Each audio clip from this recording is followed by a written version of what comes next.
Why can't I find? Oh, there it is.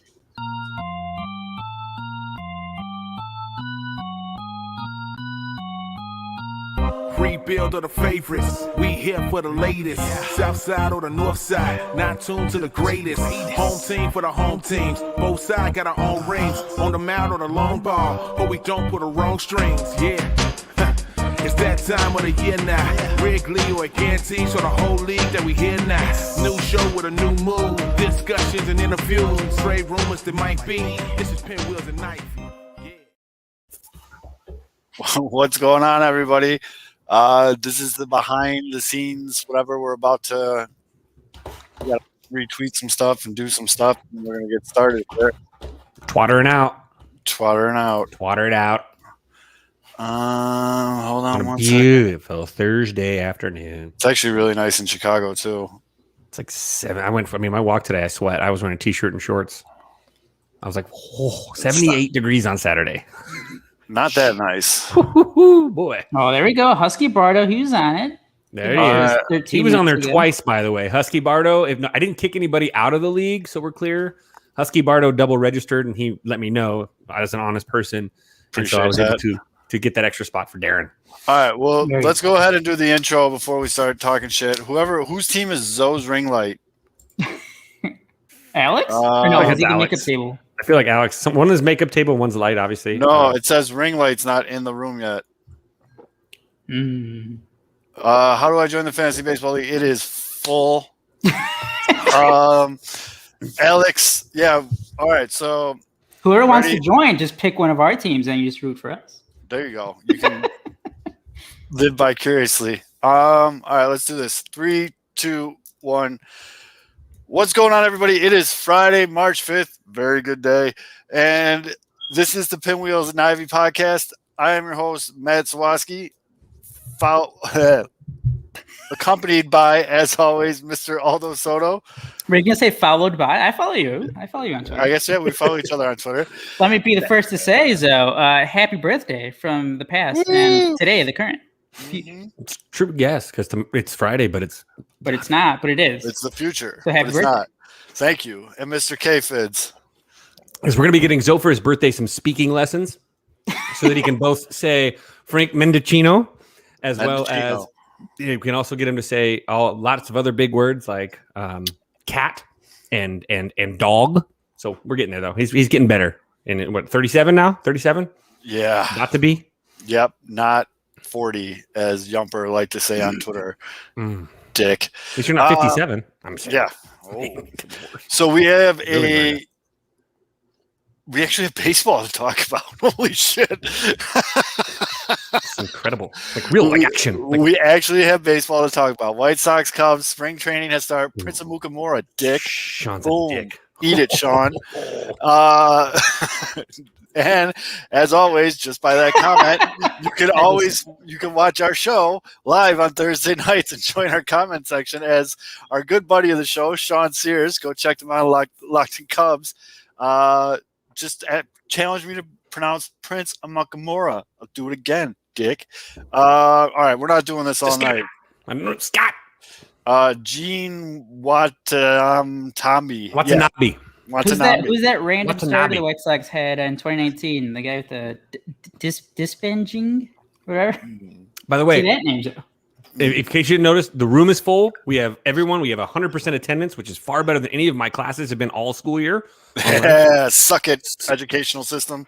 We're going to go back for 6 weeks. We've been online all school year, and we're going back for 6 weeks. Yep. 5 for the season. So, this is going to be a little bit of a different show than you're used to. Yes, the White Sox and the Cubs, both spring training. We're going to be talking about that. While we're talking about that, we're actually having the inaugural season. Oh, I said inaugural, right? Suck it, haters. I didn't say first annual because then I'd have reached through the screen and choked you out. I'm not going to say that. But the inaugural Pinwheels and Ivy fantasy baseball season. Now, we put the link out last week to some of our listeners and viewers that watched the show live, and it was first come, first serve. So 9 brave souls joining us 3 in fantasy baseball.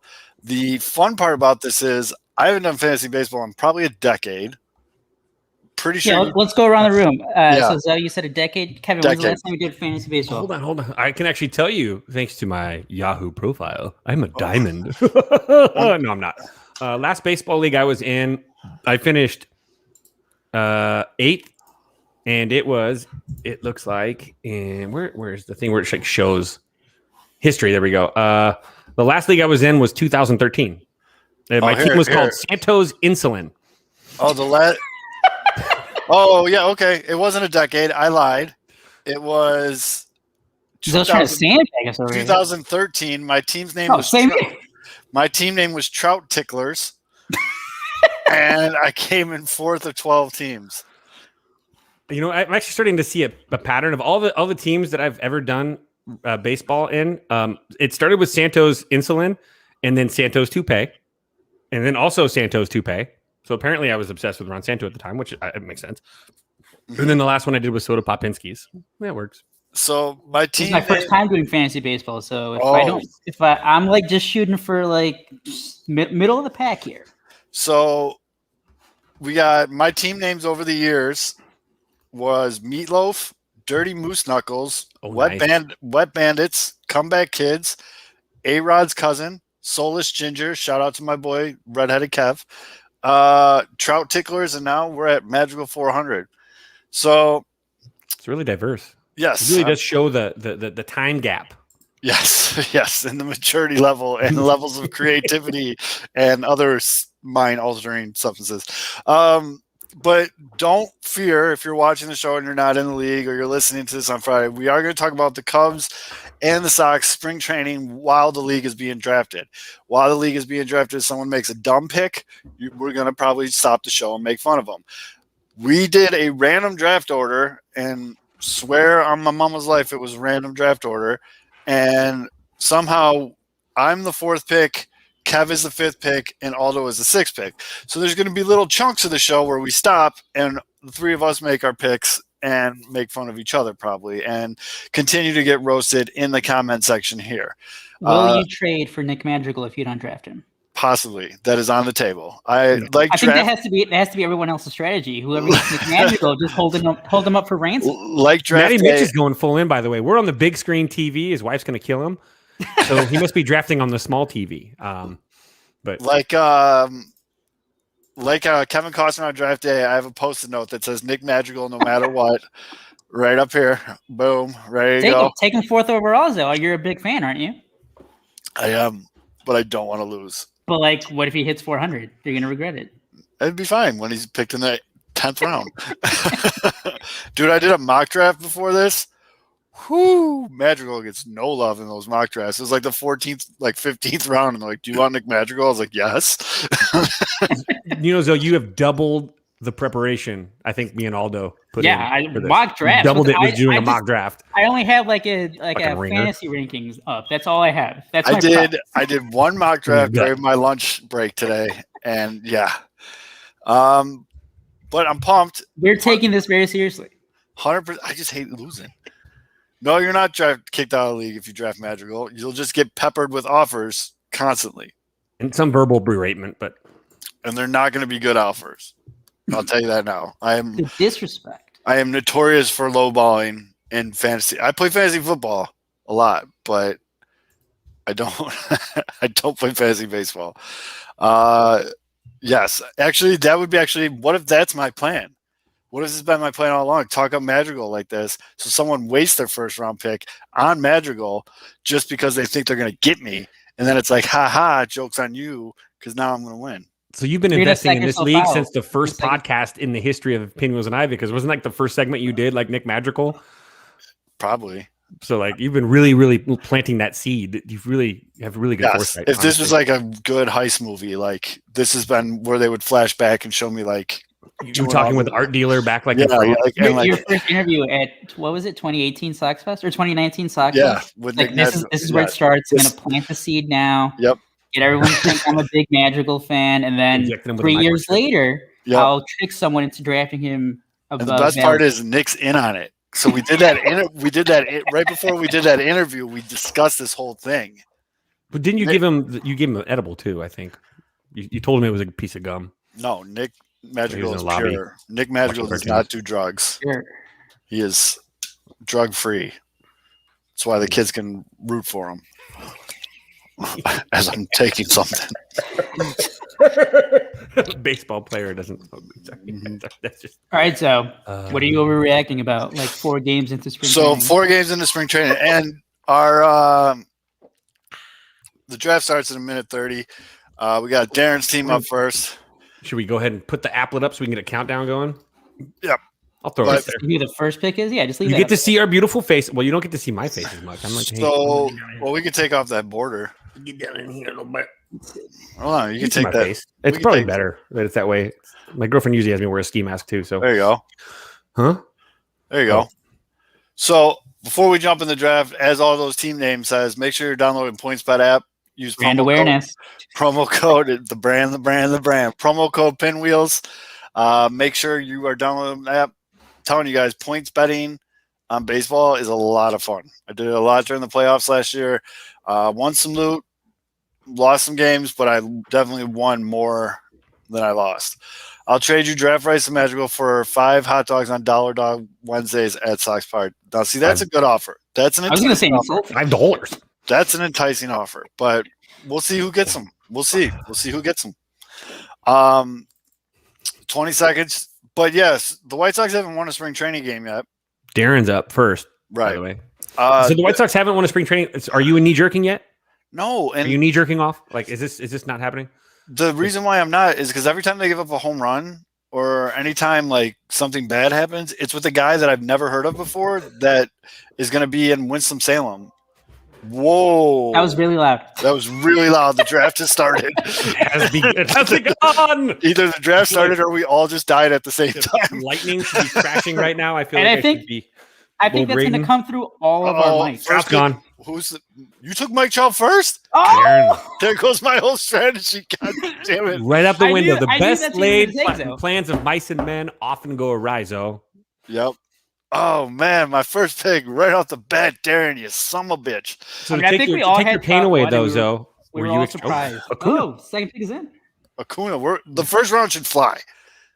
Sorry for people. We try to talk baseball, but the first round's going to fly. Trust me, there's going to be a lot of downtime to this. We will get to Andrew Vaughn's tape measure bomb into the bullpen. Yeah, high and inside pitch that he pulled his hands. He just fucking threw the hands. Tatis. All right, so oh shit, I go before you. Wait, no, I go right now. You're up. So who you taking? I'm wedged between both you. Jesus. It is a tough one. Who you taking, Zo? Oh fuck, this is hard. Just take Madrigal. You know, I just realized too. This is my applet, so you guys are going to see the process of my decision making, which is read the Yahoo. Oh, it's my turn to draft. Okay, so Juan Soto gone. Took Juan Soto. I'll tell you why I took Juan Soto. I took Juan Soto because they got Schwarber and Bell and a couple other, in that lineup to protect him a little bit. I think he's going to have a big year for Juan Soto. I feel like I'm going to buck the trend a little bit. We're going to do the yeah. Ah, jeez. I'm a pitcher's guy. What? Rain delay. Got him. Oh, okay. That's fine. Garrett Cole. You guys all went with offense. I'm gonna buck the trend a bit. I thought you were going to take DeGrom. It was that or DeGrom. Yeah, I was gonna say I went with Cole instead of DeGrom. Yumper hit the nail on the head. What? In my mock draft, Juan Soto was who they gave me, so I took him. All right. So now we've gotten through that. So, you can see the live. Wait, Alex is making fun of my pick. Did I have a bad pick here? Cole over DeGrom, LMFAO. No, he's making fun of mine. Kevin? Oh. Yeah, he's making fun of Kevin. I know, but yeah, Alex doesn't think that Madrigal is going to have an on-base percentage higher than Kristen Yelich. Woo! Oh, okay. From Cubs fan. Is that like a reverse jinx? Reverse jinx? Yeah. You're either really going to do really well or you hope he sucks. Yeah. I dig it, but here we go. We can now get on Mr. Hand. Once we get through these chunks, now everything else is just okay. After the first round, we can't do this pick by pick. No, we're not gonna do the play-by-play. Freddie Freeman is gone. Exactly what we said we were going to do. Never Mr. Hand hitting his mouse button. Never a bad idea to take a reigning MVP. Yeah, we promise after this first round, we are going to get back into the White Sox spring training. All right, Shane Bieber closes it out. So the first round went Mike Trout, Acuna, No, we still got 2 more. Soto, Cole, DeGrom, two more. Oh, there's 2 more. That's right. 2 more. Trey Turner, Yelich, Freeman, Bieber, Turner, and to close out the first round. I guess I didn't realize how much of a stat packer Trey Turner is. Yeah, Like, I was wondering why, because he steals. That's why. Yeah, he gets those extra points. He's like a quarterback that gets garbage time. Yeah, he just does it all. So, all right. And to finish the first round, my makeup table takes too long. A long time. I can't believe he took fucking Trout first. God damn it. Well, it's your birthday, Zoe. Yeah. So, and Lindor closes out. So, all right, so in honor of the first round, I think because it's your birthday. Yep. I think we need to do something. I think we need to do something on the air right now for your birthday. Here we go. You get yourself a Busch latte. Busch. I'm going to go ahead and grab one of my craft beers. There you go. Wait, all right. Did you plan this? This will be, you knew what I was drinking, dude. So this is a good opportunity right now. Busch, holler at your boy. You might as well pay me for the amount of tweeting and clothes I wear and 30 packs I drink. And yeah, it'd be pretty cool if you guys threw a little something. I guarantee you, if you sponsored the show, the money would go right back into 30 racks of Busch Light anyways. Absolutely. And it's like Aloha Mr. Hand. He has his Jack Daniels. Mm-hmm. Well, you have your Busch. Yep. All right. You ready? Cheers, bud. Cheers, right, everybody. Happy birthday to the old man. Aldo, you got anything? Or are you good? Pretend I'm drinking alcohol as well. Yes. Right. Cheers. Cheers, Zoe.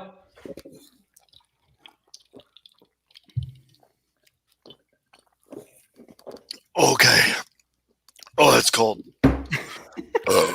Excuse me for the burp in your ears. There it is. It was. Wow. Now we're good. The lion has roared. Dude, that came from your toes. I felt it in the loins. I feel like before we move on, I should take this opportunity to also be the first one to wish happy birthday to Nick Madrigal, also born on March 5th. Wow. In the city of Chicago. See, Chicago's birthday is March 4th or March 3rd. So here, that's another connection between me and Nick Madrigal. Same birthday. What's up? Let's go. That's like me and Tyler Bryant, Chris's little boy. We have the same birthday too. I'll never have to forget when his birthday is. He's slightly younger than me. I'm slightly better looking, so it all balances out. He hits a little bit better than I do. Damn, Cubs fan. Giolito just went. There's the first Sox. Yep. Bryce Harper, Cubs fan, is just hammering National League. Oh shit! It's my turn. All right. Ooh, hold on. Although took you Darvish for everyone. Where is? There we go. All right. By the way, so far my 2 picks have been Jacob DeGrom and you Darvish. I feel pretty good about my MVP. I'll take it. So do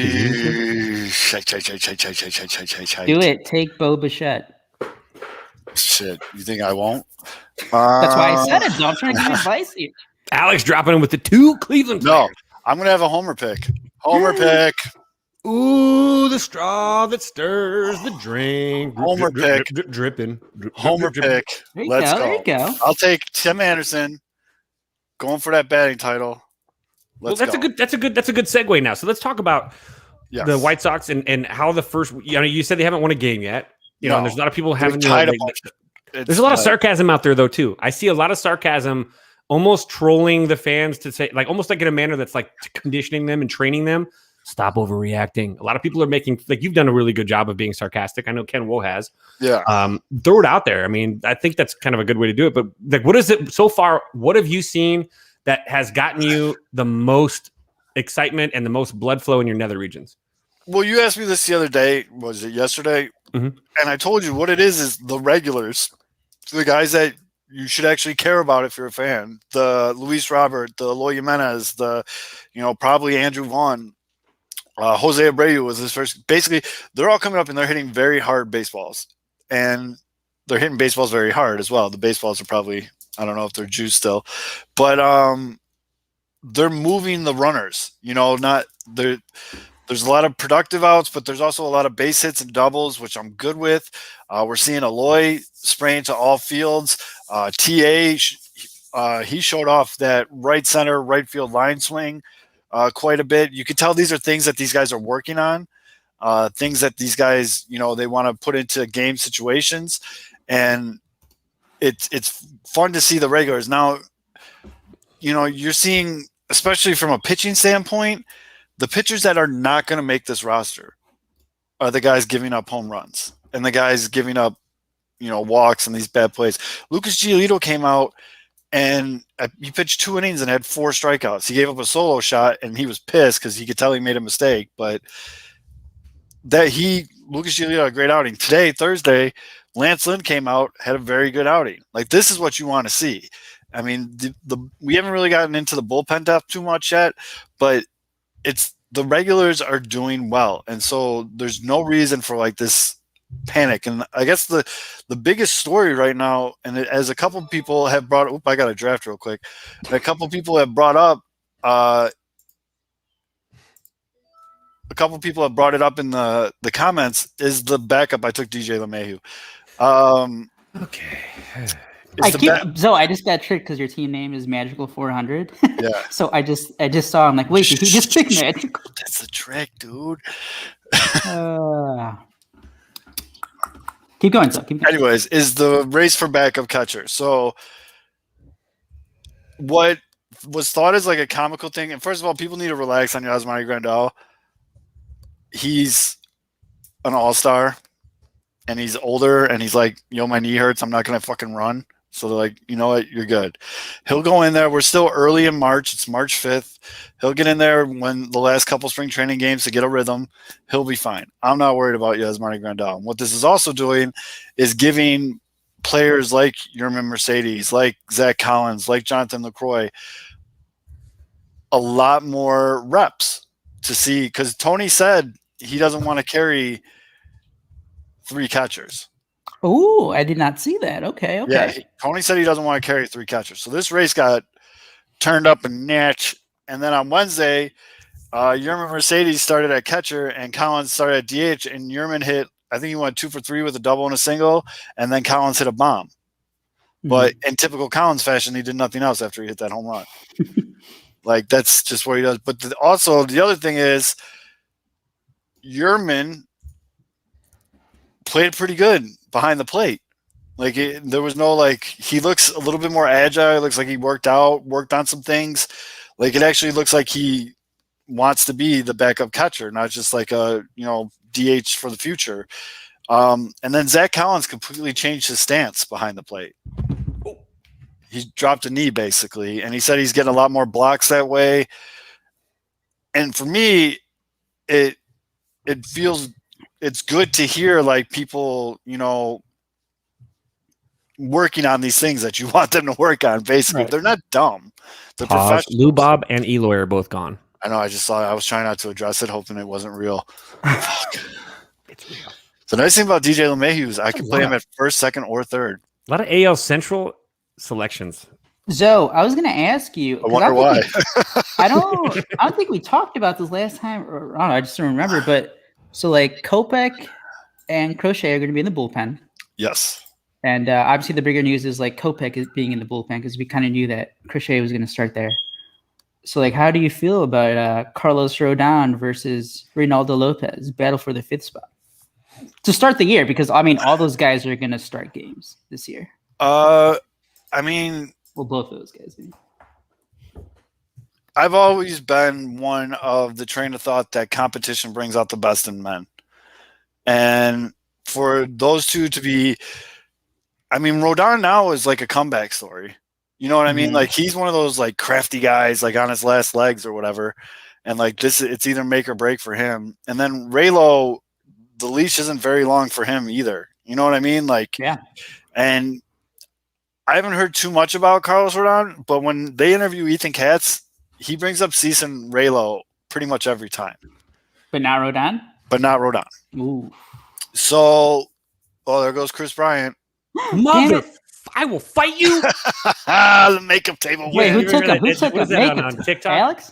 I will. What is it? The guy that like turns into the demon voice? Fuck you. There that goes. Who did that? Who is that, by the way? Who is those makeup? I'm you're out of the league. I'm the commissioner. Fuck you. I'm taking him from your team now. Tom. Tom.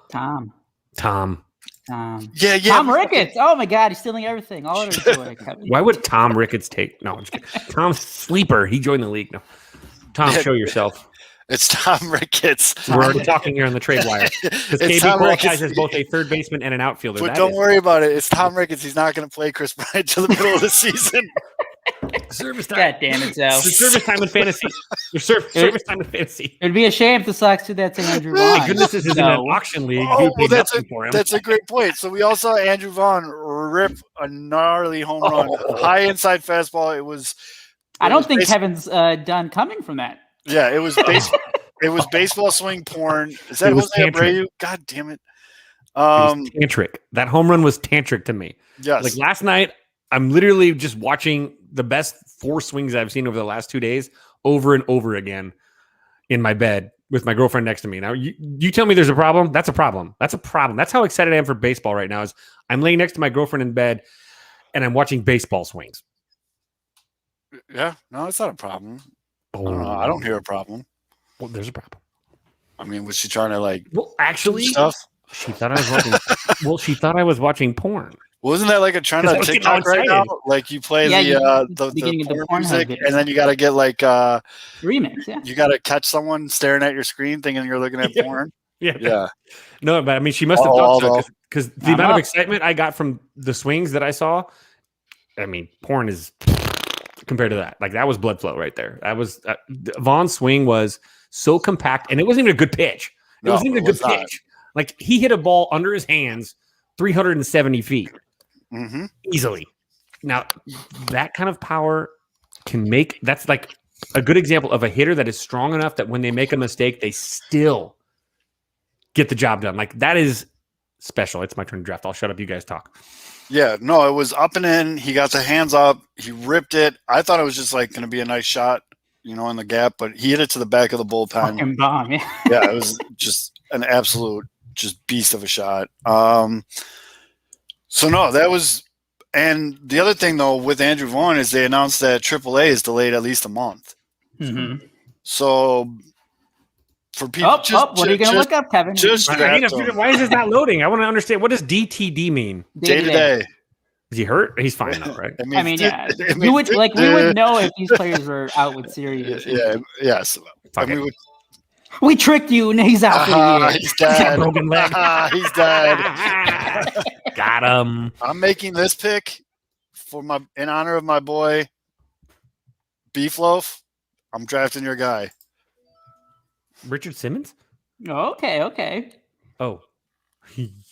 The 108 thick boy. Can you say the name? You can't draft someone if you don't pronounce their name. Ryu. Just say Ryu. You got it. Rin. Hadouken. Yeah, boy. Here we go. Good question from Matty Mitch. That's basically what I was getting at here, Matty Mitch, is I think, yes, now he does. Because they can't stick him in AAA because there is no AAA for a month. I don't think they don't want him to just sit at the alternative site. If they put Vaughn at the alternative site, I mean, you might as well just call it what it is. And I mean, we would say that no matter what, but right now, everything's under so much of a magnifying glass when it comes to that service time manipulation and all this other stuff. If you stick a guy like Vaughn, especially if he continues this up in spring in the alternative site, I mean, that's a lot. I just don't think they can risk that. So I think Vaughn makes the opening day roster. I also think, knowing that, Hahn's going to get more aggressive in getting that extension done. I mean, everything he's shown so far in the spring. It's a discount if he gets it done early, isn't it? Well, the White Sox are like, they wrote the books on getting young players to sign these big extensions before they even take a major league at bat. They did it with Eloy, they did it with Robert, and so far they're 2 for 2. You know what I mean? Like, these are guys that Moncada, when they get into the later part of they did it with Sale. When these guys get into the later part of their careers and they're hitting their stride in their prime, it's going to be considered a steal for them. And they're very good at that. And I think that they're going to go that route with Vaughn.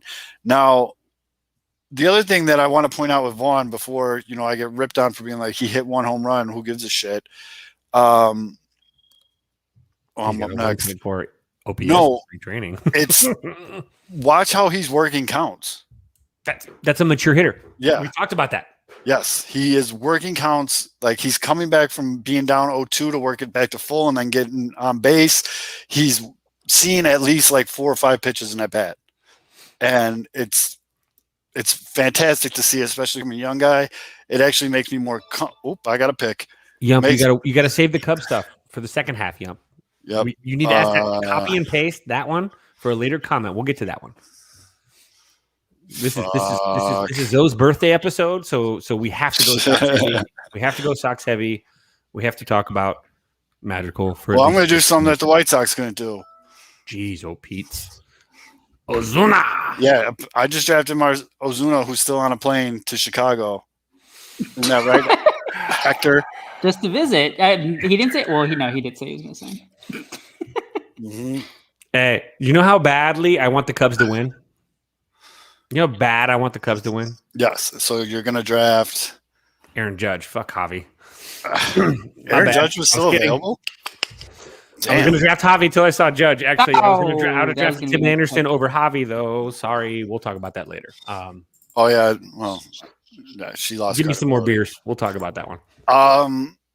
But yeah, I mean, that's the big thing to me that's been standing out. Giolito looked really good. Lance Lynn looked, God, that man he is just big and sexy. He looked good. We were supposed to see Madrigal's supposed to be coming back next week. Kopech's supposed to pitch next week. Like, we'll see a little bit more. Again, we got to keep in mind it's March 5th. This just got started. So, who you taking, Aldo? You know what? I can research without you guys seeing it. I can go to the Yahoo page and still do the same research. Hell yeah. Sorry. But yeah, the big thing to me, though, we're seeing Roberts hitting his normal piss missiles off the wall, and he's also faster. I don't know how it was possible, but he got bigger. Like they like panned to him running in from the outfield. I was like, good Lord. He looks huge. I'm happy to see Eloy with the contact swing when the power's there. I got nothing but positive things coming out of the White Sox side of things. So you guys can flip it over. You can start. What are you guys seeing in the Cubs camp? Guys are healthy. I mean, me. Yeah. I don't really care about. I just care. Right. Be healthy. Be healthy. You know what I'm seeing most? Fans getting pissed because they're watching developmental baseball and they don't understand. Like, I pay tickets to the spring training game. I paid to see Chris and Javi hit 3 times in a game. No, relax. That I get, but the cutting innings short would piss me off. Hey, but here's the thing. We are going from a 60-game season to 162 games. It's extremely important that these players get into a routine, that they start this season properly by taking care of their bodies. I'll be honest, if I'm a baseball player, I give 0 shits about what a fan thinks about how I get prepared for 162 games after a 60-gamer. Now, when you look at this stuff, again, you have a pitch count. These franchises, they go out there and they write, you're going to get 2 innings today, but your pitch count is at blank. This is how they are extending these guys based on incremental pushes that they have put into like a matrix spreadsheet, and they know exactly how much these guys are going to throw every single day all the way into the season, and they have optimized it to the best of their ability and to the best of technology and artificial intelligence. Man, we cannot judge this. I know it sucks as a spectator, but if you really love the game of baseball, how are you not excited watching how teams develop and condition and prepare their players? This is a whole other thing that we've never gotten to see as fans because it has to be done because it's necessary for this long season after the short season. I think it's, I mean, again, I'm a practice guy. I love practice. So watching them do things as we would do in an exhibition or a practice game or scrimmage with somebody else or even an inter squad, I'm watching this going, I love it. And in fact, didn't the Cubs, even the other day, the Cubs actually they threw an extra half inning, didn't they? They pitched. They threw out the other team pitched the extra half inning. The Cubs batted the extra inning after everybody won or whatever. I gave a shitty answer though. So I mean, obviously the things that we're seeing, especially the first week, I mean, guys like starting pitchers, they're going like 1 inning, maybe 2. So I'll say just like listening to the broadcasting, what they're seeing from other, or what the players are saying, what the coaches are saying. Damn it, and then Frank just got drafted. and then seeing his like first outing, you know, and it's gonna be huge for like how good the Cubs can be in 2021 is how good or bad Adbert Alzolay is gonna be. Everyone's saying that he's looked like as confident as ever. You know, he has that arrogance, but like not that over the top arrogance. Just like he's confident about himself. He's feeling great, looks great. So you know that was big. That was nice to see. Like first week, hearing a lot of good things from about him. So Zach Davies, you know, like Kyle Hendricks, kind of like a Kyle Hendricks clone who like wasn't like perfectly like duplicated, but like kind of close. So you know, if he can keep up his success, Cubs can like surprise a lot of the fan base who think it's like, oh, this is going to be a shitty year. Mm-hmm. That's.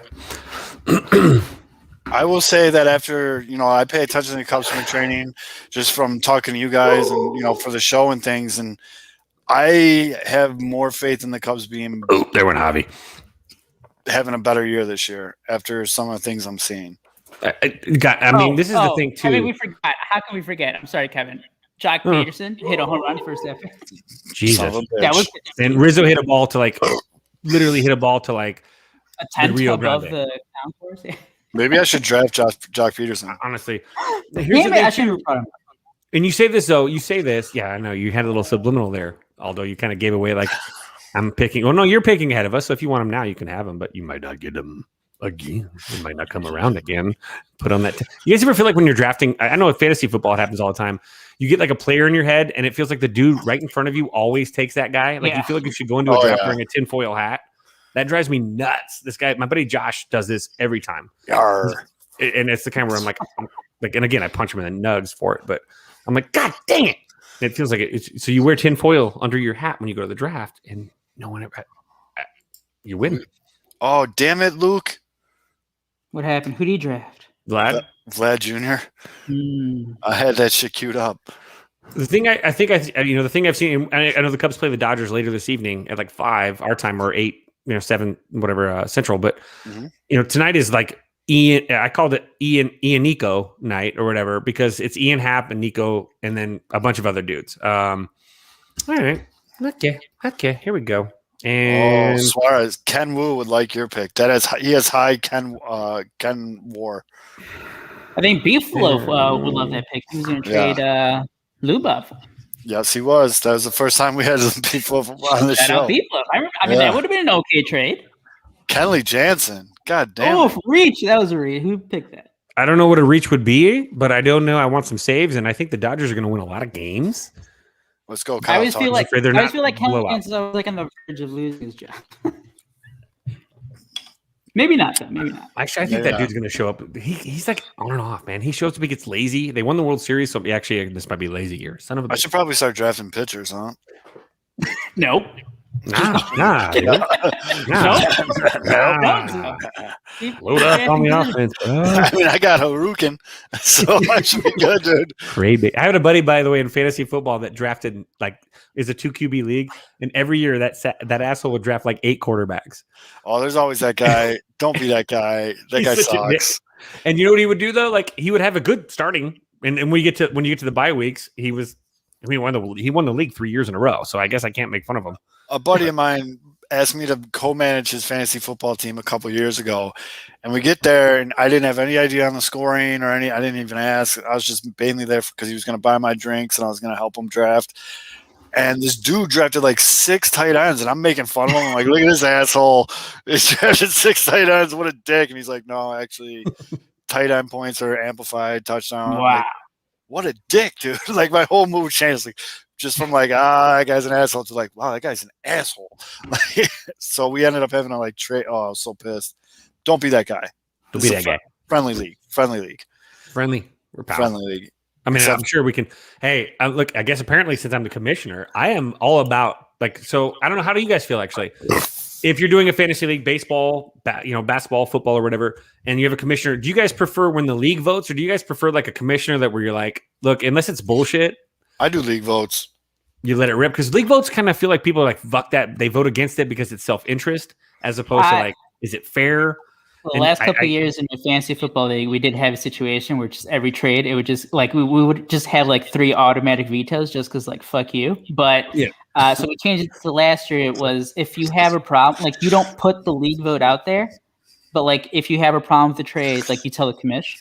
So like if it does get to like the half, then all right. But like you don't like automatically do the league vote. I don't know. You just got to trust your commissioner to like not be a toolback, right?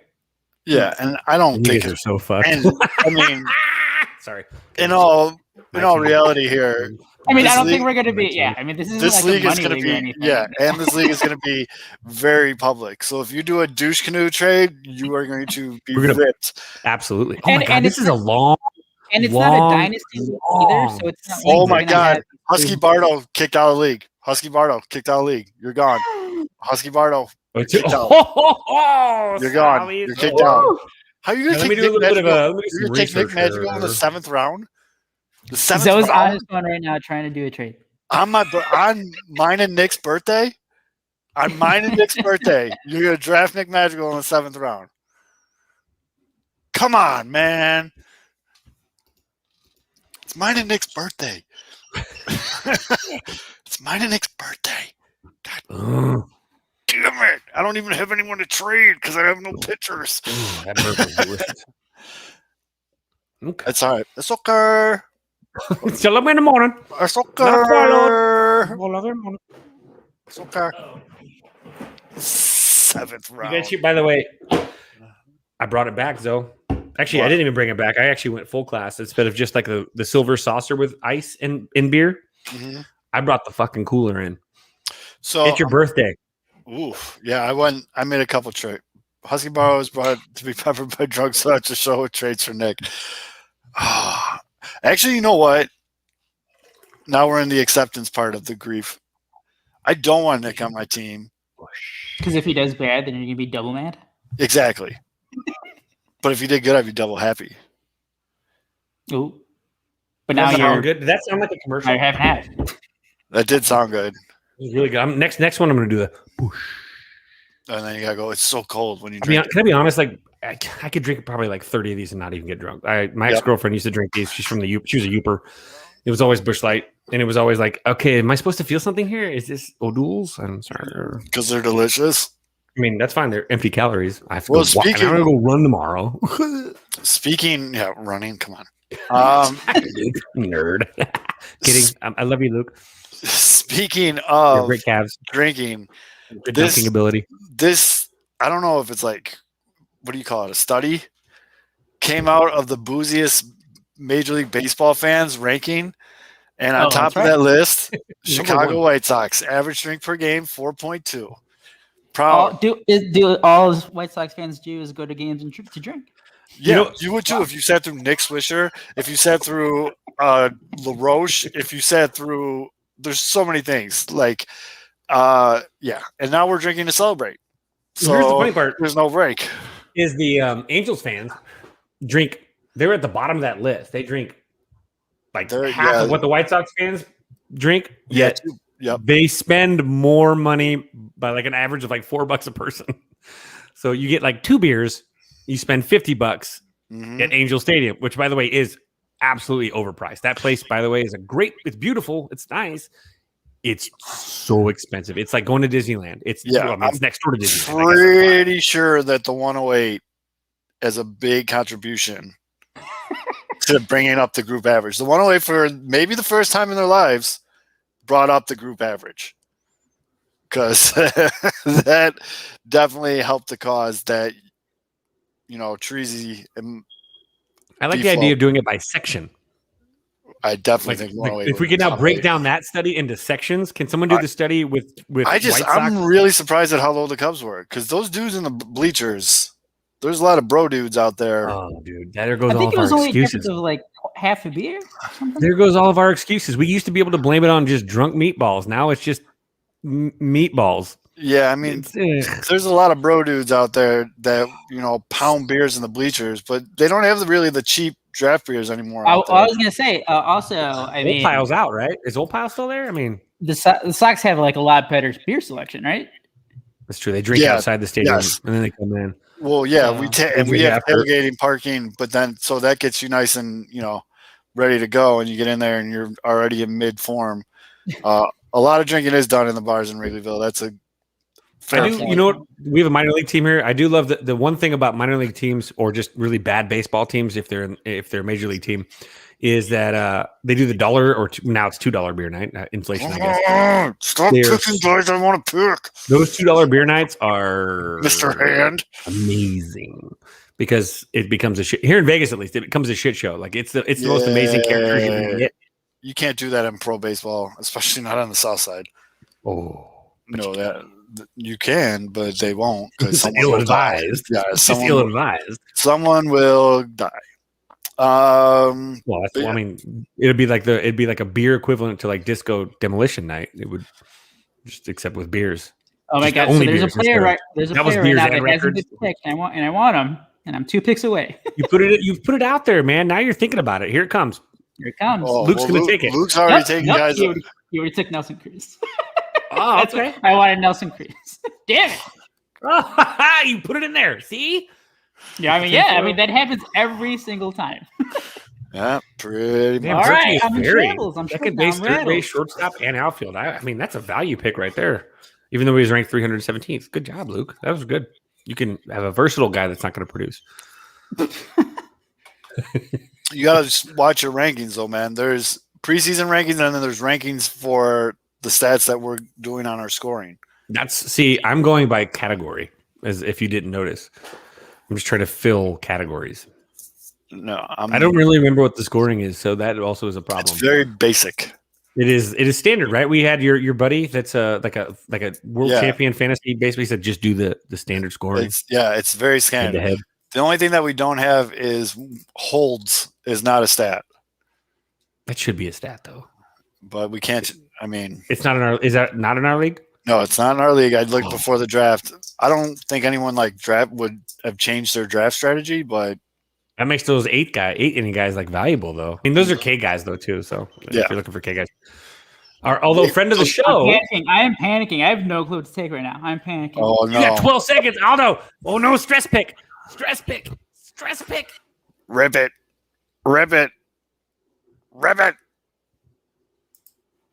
I saw him on. That's okay. There it was. I love it. I love that. My turn. Oh shit, it's my turn. All right. Who are we looking at? Look at my roster. What do we got? All right. You should take another catcher. Now hold on. Let me hit the refresh button here. All right. But I have one of those. I don't want one of those. Okay. Oh, I like this pick. Okay. Son of one of my favorite baseball players. Well, I'll take his infield mate. Very nice. See, look at Take that. a little gamble. Ready. You were like sitting here, but I mean, you buck the trend. Usually, when that happens, someone drafts who you wanted. Mm-hmm. Well, I just So, who usually do you want as your backup catcher? Not in White Sox? fantasy. on the White Sox. Yeah. Like, who do you want it to be? Now, who do you think it's going to be? Now my answer's changed because, like a couple weeks ago, I would have said Yerman just because he's awesome, but I actually wouldn't mind. I know I made fun of it when they made the signing, but having a guy like LaCroix, Like, just having another veteran back there? Yeah. yeah, I mean, it wouldn't be the worst thing in the world. I think they've reached the point though with Zach Collins where it's like, yo, This is it. This we is your gotta chance. we gotta see what's up. Mm-hmm. You I know what I honestly mean? think that he is going to get that first shot to be the backup. I do too. Part of it too is I think that LaCroix. I kept calling LaCroix. Lucroy is been around enough where he'll go to that alternative site and work with people, Mm-hmm. and they'll feel comfortable with that. So you can actually, get some value out of him in that aspect of things, where he can work with your pitching staff at that alternative site. And I'm sure he'd want to be on the major league roster, but I'm also sure at this point of his career, he wouldn't mind a good paycheck to kind of hang out in Schaumburg and practice every day.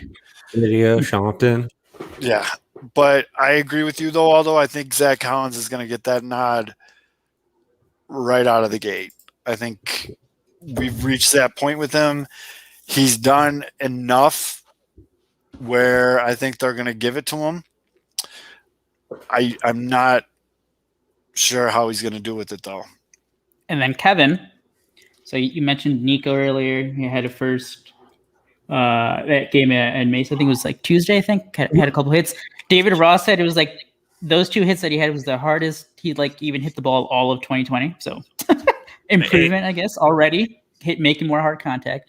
But then the Cubs signed Eric Sogard to a minor league deal. Here's the thing, though, with Nico. It's not the contact. He had the hard contact. No, it's the hard contact. He had hard contact. No, he it's didn't. the launch angle. He is no. What I'm saying is he has adjusted his bat plane, and the bat plane is now squaring up a baseball, and you're seeing the results of dental plan. At least in these places. I mean, he's stronger, but it's not just that. Getting stronger doesn't make a baseball jump off the bat any more than your left arm growing 4 inches longer than your right arm. It's about the balance of everything. And I'm going to draft this player now that I've got on my list, and he is still there. So let's do it. I grabbed Jazz for Hawk. Everyone's for Hawk. Oh, why am I on pitchers? Oh, everyone's doing. Oh, I guess I should probably draft a starter. I guess. But no, don't do that. Just go. Go. Because I like Charlie. Yep. Go get Captain Caveman. There you go. There you go. Decisive pick. Future White Sox. Charlie Blackmon. Good morning. Adam Eaton, not having a bad spring either. Adam Engel. Not he got hurt. Oh, he did? Oh no. He's not like he's like just a little thing. Yeah, he's got a little boom boom. But just how I was talking about with the AAA season getting put on hold for an extra month. Like I think that completely is like I think it was already trending towards the Cubs were going to start with Nico anyway on the opening day roster, but now with that, there's really no point to keep him back at the alternate site. He's going to be on the team, and at this point, it's just going to be like him versus whoever for most of the starts to begin the year.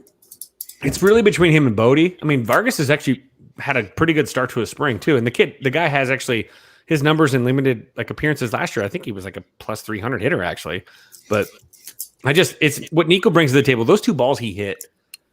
The double was a piss missile that was probably maybe 6 feet over the shortstop's glove. Like it wasn't like a bomb. It was still it was just a hard line drive. But what I loved about it was he got out of the box quick. It's a double. And then the second at bat, a ball. I mean, that ball was a little bit down, but he just went down perfect. It was like probably basically at his knee shin area. Then his next at bat, or the next hit was a ball that was up a little bit out, not out of the zone, but just a little bit up and away. And he got his hands up and still maintained a launch. And now again, it was a little bit. The ball carried a little further because his ball was elevated anyway. It's almost impossible to get on top of a ball like that. But again, he squares it up and he hits a base hit to basically, it was really kind of more right center field gap. And so you see that and you think gap to gap. And if Nico Hoerner has found a way to produce a swing and an approach where he's hitting gap to gap with what he brings to the table with his legs and like just the kind of guy he is and the kind of eye that he has in the box, he's going to be very good. He could actually be like, he could be one of those guys that when we're talking about like, well, the Cubs, it might be a down year. And yes, the starting pitching is blah, blah, blah. But no one takes into consideration this Cubs team has not scored consistently in a long time. And an offense that scores consistently is going to win consistently. And this staff is good enough. You score 8 runs. I think this staff is enough. I think the Cubs, it's kind of like a race to 6 or 7 for the Cubs. You score 6 or 7 every time, which is, maybe you set a goal, say, look, if we score 7 today, we're going to win no matter what. It's a race to 6 or 7. 7 runs. You're going to be like the best offensive team ever. I've coached a team where we were literally 16-0 when we scored 2 runs or more. Was kind of hoping Yasmani Grandal would fall back to me there, Mr. Hahn. I was looking at him. I saw Tim like, is he going to slip? Is he going to slip? Oh, I got it on the people. I'm sorry, guys. I'm ruining your experience. I don't even know who's been drafted. Oh, Schwarber went. But I was going to say, like that. And I mean, the important thing with Nico too is, as we saw last year, I mean, it was like, smaller sample size, but great glove. Mm-hmm. So, you're getting that day in, day out. And yeah, I think he just provides like something on offense. Like KB speaks very well of him, by the way. KB speaks very well of Nico's work ethic, his intellect, how he approaches the game. That's a really good endorsement.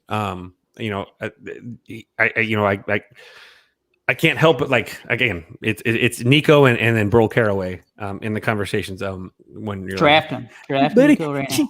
How is Nico? How's he in real life?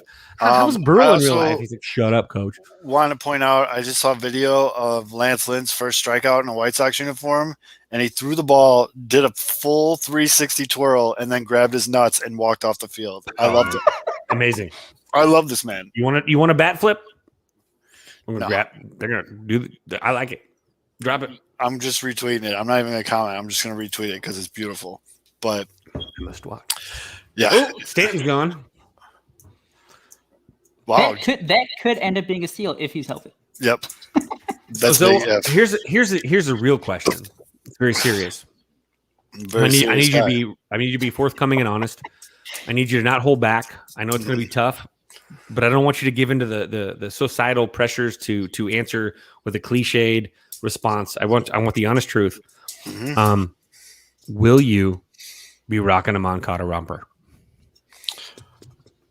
I haven't bought it yet.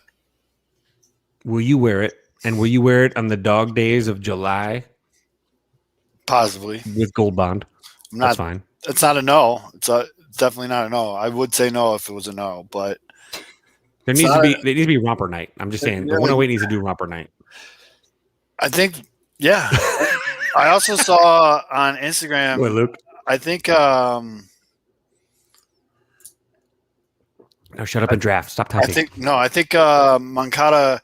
I think he either changed agencies or something happened with his agency, but he had on his Instagram stories he was doing a FaceTime call with Alvin Kamara, and he was rocking a new like CCC chain or something like that, and they were all pumped about it. So they're doing something together. Like it. Yep. Isn't it code interesting? Pinwheels.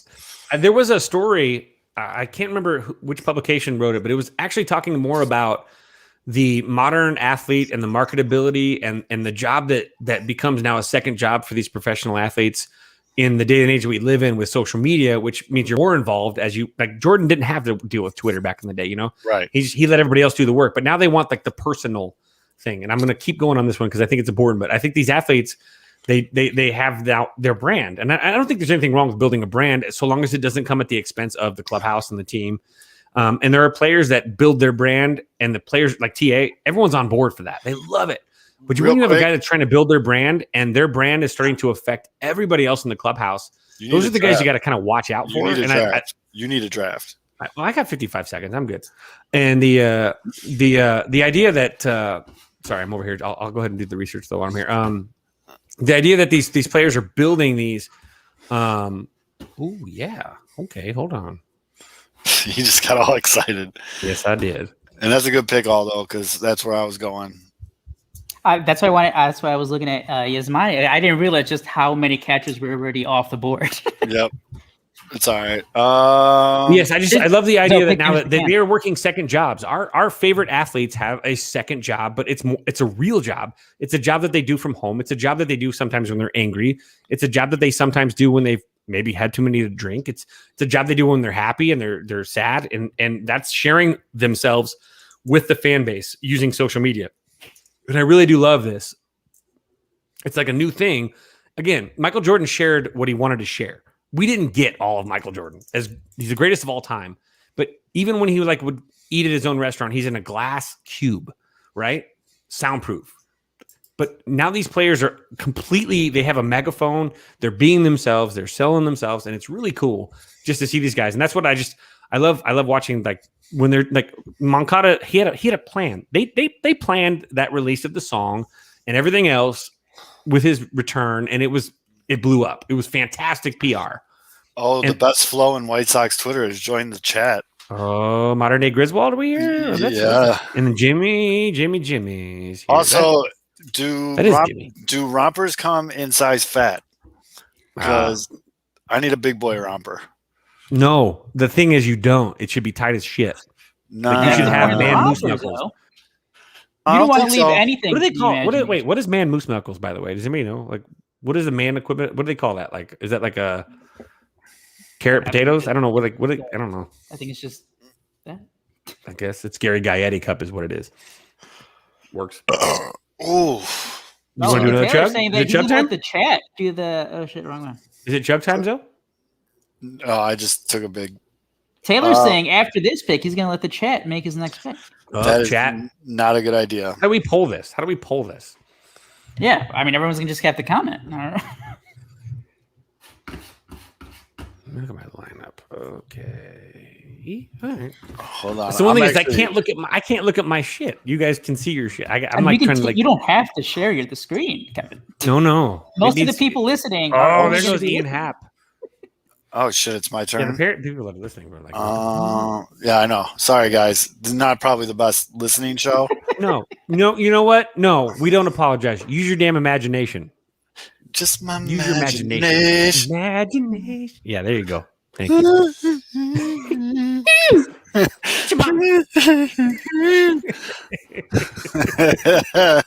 Sure, I need. I just need. It's my turn. I just need fucking pictures. All right. Can I draft Chris Sabo? No.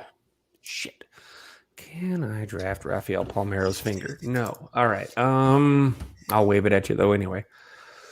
Oh. I don't know. Let's see. Let's look at this thing. Let's look at this disaster. Oh, okay. Okay. Okay. All right. All right. I mean, starting pitchers are really, they kind of rotate around anyway. So that's a really, Yeah, draft Chris Sale. mm. He's dead. He's dead to me.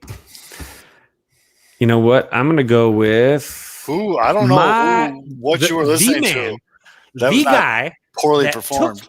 He literally hit a line drive into our dugout, which took the iPad from my hand as I was showing one of our sophomores how to keep score on an iPad. So I'm going to take Las Vegas legend and Chris Bryant friend Joseph Gallo, Oh man, did Lucas Giolito make him look stupid the other day? son of Mr.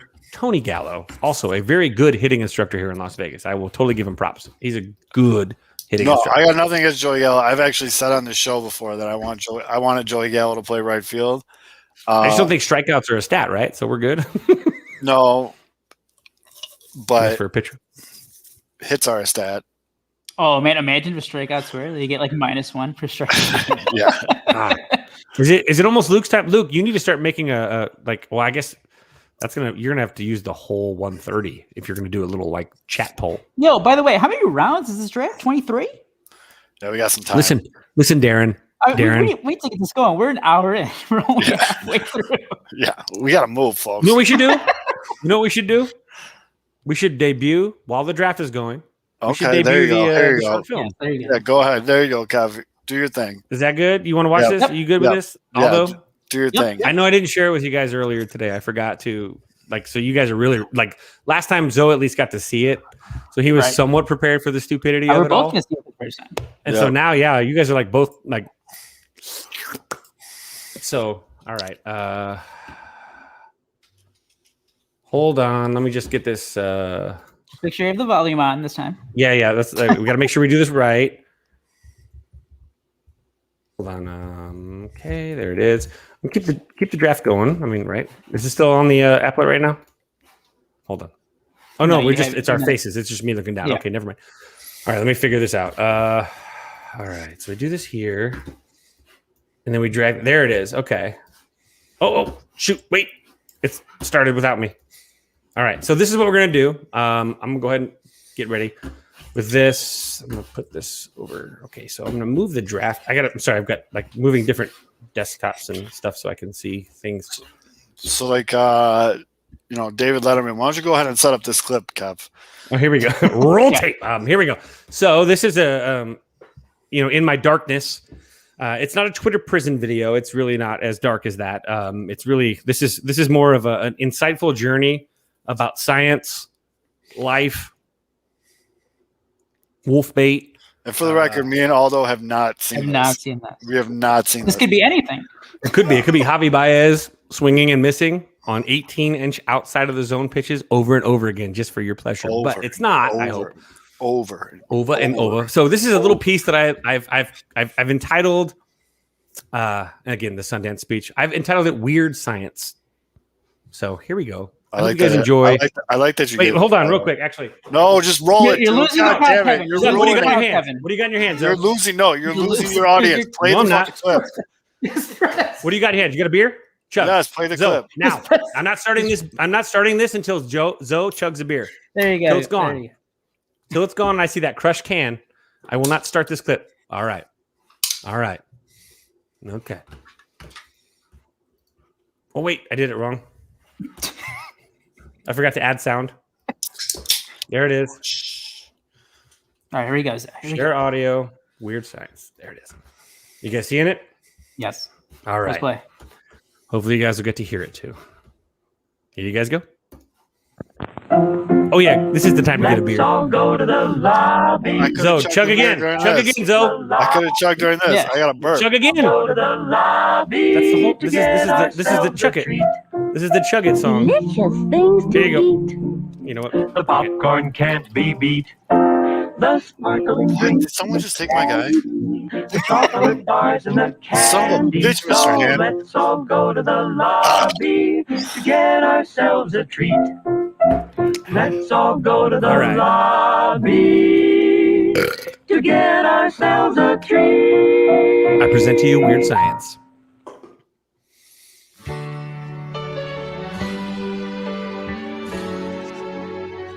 You dick. I need this, I need love, I need you. I don't Stop need it, one Fiddler. You heartbeat, fucking I need two. There's an emptiness. This is why you wanted me to chug beers. And only one emptiness will do. Oh, Can brighten up my day. oh, cheers, bud. Little Oh, Nick Magical Brody. Hey, Zoe. Happy birthday. Happy birthday, dude. oh, this is And fuck fucking you. awesome, man. Just kidding. Happy birthday. That was all her. Just kidding. Happy birthday from Angie. Fuck you. was Hey better. Zoe, it's Sean Janko. Just want to Hey, wish you a Sean. happy birthday, man. Oh, fuck, and man. hope we have a great baseball season and you have a great day. This Go is fucking Sox. nice, dude. Yo, happy birthday to my main man, Zoe. Even though you're not in the Hat Mullet Gang anymore, you're still my brother. Appreciate you, man. Happy birthday. And, crack 'em and chug a beer, man. Let's do it. Happy birthday, Matt, Father Oh, you Zoe. got her. Just want Oh, to come on fuck. here and wish you a happy birthday and a great weekend. Next time I see you, hopefully we'll be at Guaranteed Rate. We're drinking beers and watch the White Sox kick some ass. So Fuck, happy dude. birthday, brother. Hey, what up, Zoe? This is Matty Mitch, and this is Bruce, Oh, look at the little guy. and my man Bruce. And we just want to say happy birthday, man. Hope you have a good day, and appreciate the podcast. Good work. fuck. Keep it up. Hope your little man's doing good. All right. Say bye, Bruce. Bye-bye. Bye, Bruce. What up, Zoe? It's your boy Oh, Leonard. How you doing? what Just up, want to wish you a happy Leonard? birthday. Just want to say congrats to you on the podcast. You're killing it out there. Can't wait to see you at the ballpark. Next round's on me when I see you out there, but when I see you on the golf course, we are not friends. I will destroy you. Damn it. Happy birthday, man. Fiddler Interrupt draft. this glorious song for a message from your friend, Aloha, Mr. Hand. Oh, Jesus. Yes! This is fucking amazing. This is amazing. Oh, you guys are the best, man. Holy shit. Oh, no. Oh, that's so big. Auto pick. Happy birthday. Thank you. Happy birthday to you, my brother from another Oh, mother. shit. Okay, whoa, fuck you, Zoe. What up, Zoe? Happy birthday, man. What have we known each other for now? Like a year on Twitter? It's been fun. You're one of the real ones. So I just wanted to wish you a happy birthday. Make sure you eat everything, drink everything, hang with baby Zoe, watch the Sox. That's the recipe for success right there. But yeah, Holy happy shit. birthday. I'm sure we'll talk soon. Go Sox, baby. Hey, Zoe. Happy birthday. Yeah, You're buddy. 1 year closer to shooting your age on the golf course. That's awesome. Looking forward to getting back to the ballpark this summer and seeing you and everyone else. But today's your day. Today's your weekend. Enjoy it. And let's hope that this next year is going to be a Yes, I love slam dunk. All right. I hear there's a very, very special birthday today for the father, the South Side, the spring training, the off season. Scotty Smalls in adult form. Zoe. Happy birthday, Father Zoe. Cheers. Here's some Malort. Let's go. So gross. And many more. Happy birthday to you. Holy shit. Happy Oh my birthday, God, you got Joe. I everybody, know it's dude. been an interesting year for all of us, but let's reflect on some of the good of the past year. What a year it's been. The pod continues to grow. You're now headlining White Sox events with friend of the show, David Kaplan. Who could have seen that coming? The ultimate full circle moment for the show. The man you spent the first segment of the first episode talking about, Nick Madrigal, finally made his MLB debut. And the kid's pretty important too.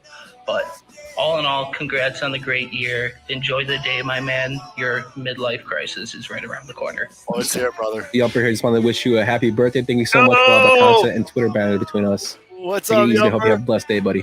Damn, Yelper, you got a good setup. You need to get on the Father show. Zell, your favorite fellow ski here, to wish you a very happy birthday. He either sent It's a been a still. pleasure getting to know you, and I can't wait till we're doing it in the ballpark watching Dylan Cease on his way to a top 5 AL Cy Young finish this year. Seriously though, all the best to you and your family. I can't wait to see you in the ballpark. First beer is on me. Happy birthday, buddy. Oh, man, you guys, that was unreal. Thank you. Oh, man. It's his birthday, too. Matt, happy birthday. I'm going to go see if I can find somebody to wish you a happy birthday. If you go to my parents' house, Jack, I'm just going to. Yeah, I Oh, got my someone God, else here you to went say to happy my birthday, parents' too. house. Happy birthday, Matthew. Matthew. You went to my You want to tell parents' any good house. stories about when he was drunk in the backyard or anything? Oh, No, you wouldn't save remember. those. All right, Feeling thanks, me, guys. man. Thank you. Thanks. I'm feeling Mimi. Hey, Matt, I got someone here to say happy And you birthday. got Hank? Happy birthday. Oh, you got Hank? Did you want to tell me about that time that he was drunk on the swing in the backyard and you gave him the water and the aspirin? Oh, yeah. Oh, yeah, we got water. We got our whole house tore out. Yeah. All right. How do you know Matt from there? Oh, I know Matt from He probably talked to him for 45 minutes. Sox because of games this. and on Twitter and stuff. Yeah. What the hell's a Twitter? Yeah, you did a good job for your dad. He was up on the ladder. He saved him a lot of damage. All right, thanks, Hank. I'll see you Okay. later. Yeah. What's up, Matt? Happy birthday. I had to go back to work to find some quiet in my life. So here I am in the Score Studios for the first time in a while. Want to wish you a happy birthday, man. I think you know how proud of you I am, how impressed I am with you as a father already. Little Brody's got cooler shoes than I've ever had or ever will. Just super proud of you, man. I hope you have a great day. Holy love shit. you. We'll always love you. My cuz. I still call you Matt because your mother Yeah. calls you Matt. I'm going to call you Matt. Actually, your mom calls you Matthew. Yes, I'm not going to call you. I'll call you Matt. We'll meet in the middle. Happy birthday, dude. Hope it's a good one. See ya. Holy fuck, Happy birthday, dude. buddy. I How hope you deep have a did good you one. go? Just wanted to send a you quick got birthday it. shout out. Playoff Zoe, aka off-season Zoe, aka spring training Zoe, and my personal favorite, Father Zoe. Happy birthday, brother. Have a great day. Go Cubs. Holy fuck, how long is this video? Hey, He shout said. out to my guy Zoe. 20 plus years of friendship. Happy birthday, brother. You've earned this one. Make sure that you get a nice steak in front of you tonight, maybe a couple drinks. And then as soon as this stuff breaks, you know we're getting together, cigars, whiskey, the whole nine. But for right now, why don't we just take a quick shot on my lunch break since, you know, it's your birthday. Oh, look at that whiskey wall Cheers. he had. Cheers, bud. This is unbelievable. Lamanzo. I know him. It's crazy to think that you and I have been friends for almost, it's been 3 years, I think, now at this point, and we've never actually been in the same geographic location. But That doesn't matter. It's a testament to who you are, dude. I mean, we've done the podcast together, but I mean, it's honestly like since the day that we started this podcast, I get to hang out with you and Aldo every Thursday night. I get to spend most of my days texting and messaging you guys, which is kind of funny. I think I message you guys more than my girlfriend, but over the course of the last few years of getting to know you, man, I can just tell you that you're a good dude. You're a stand-up guy. You're a fantastic husband. You're a phenomenal father, and and you're a very good friend. You're a good person. You're an old soul, and you have a great deal of compassion that I think is what makes you who you are. You really do care about everybody, and you really do accept everybody for who they are, even if they're crazy, which is what makes you such a great addition to White Sox Twitter, man. And I am very thankful and blessed to call you my friend. And I look forward to years and years of just conversation with you, whether it's 3 a.m. drunk texts or simply just you and I, screaming about Notre Dame or sharing betting secrets. So thanks again, man. I appreciate you. I appreciate your friendship. And yep.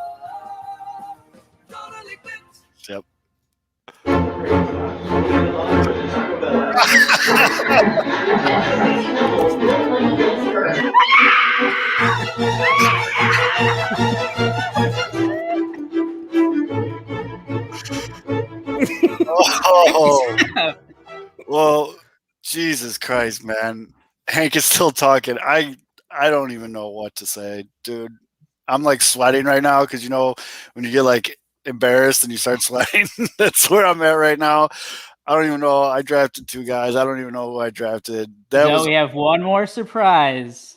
Oh no. 2021 White Sox starting second baseman. No, I'm just kidding.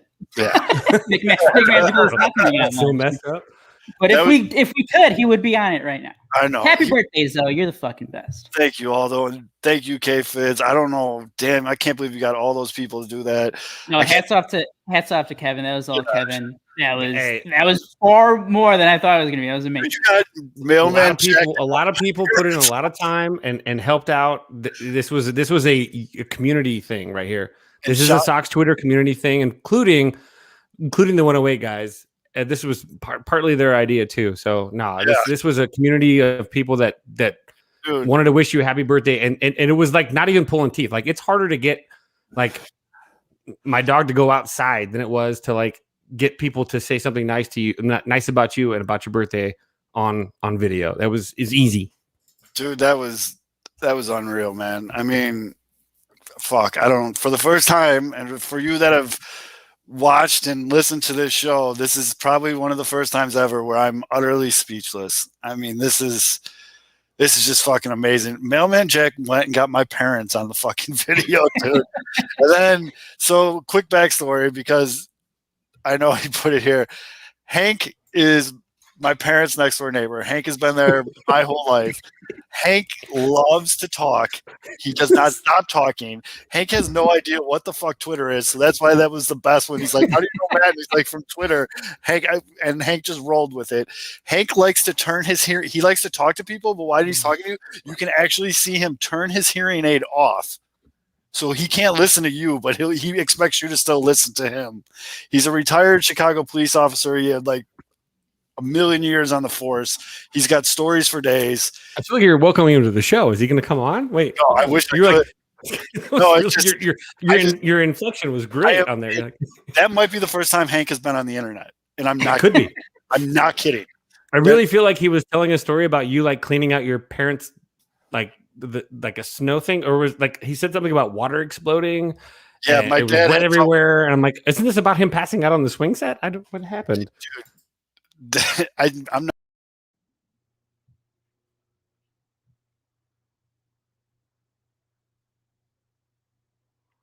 What just happened?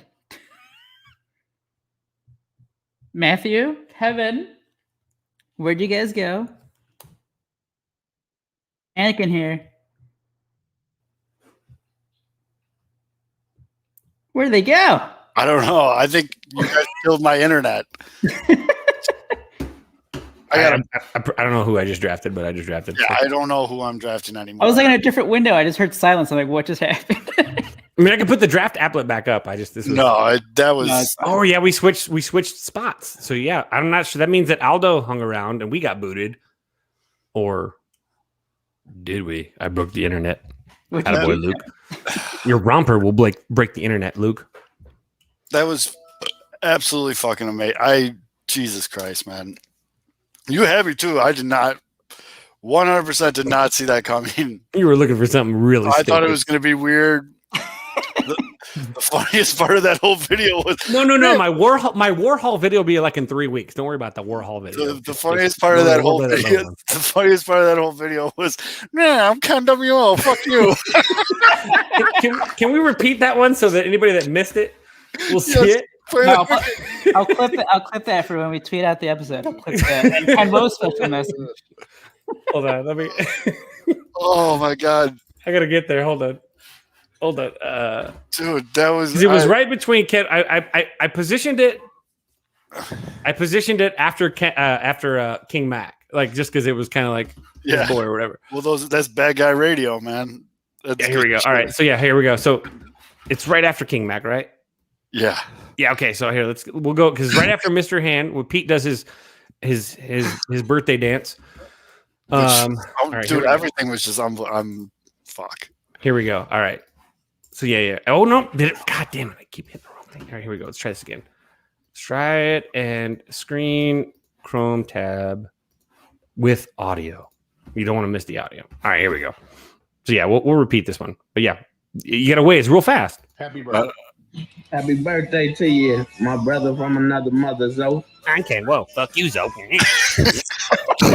What up, Zoe? I can't move. Fuck you, Zoe. Brother from another mother, Zoe. I can't. Whoa, fuck you, Zoe. I had a gap to fill. It was like a 2-second gap. I'm like, how the fuck am I going to fill this? I got an idea.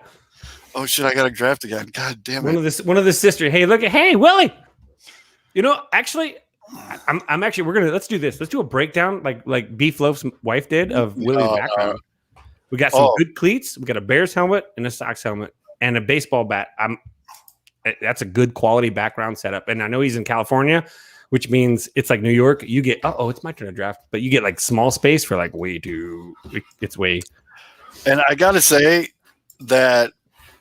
Goddamn, that whole video was unbelievable. Could have put more Hank in there. I know Hank is still draft applet. We need to have Hank on. I don't know how my draft applet. We need to have Hank on. I don't know how that go. Hold on, I can't find the draft. There it is. Okay, there was like 18 windows open. I was just trying to get a minute. I literally have no idea who's on my team anymore. I don't care. That was. Yeah. We're gonna call the video. By the way, the video played. We're gonna call that the Tommy Pham round. Because I got auto drafted Tommy Pham because I couldn't again find the applet. Oh, Tommy Pham, the strongest man in the world. The guy got stabbed and felt he could have died if. That was another. I got 2 Vegas boys on my roster.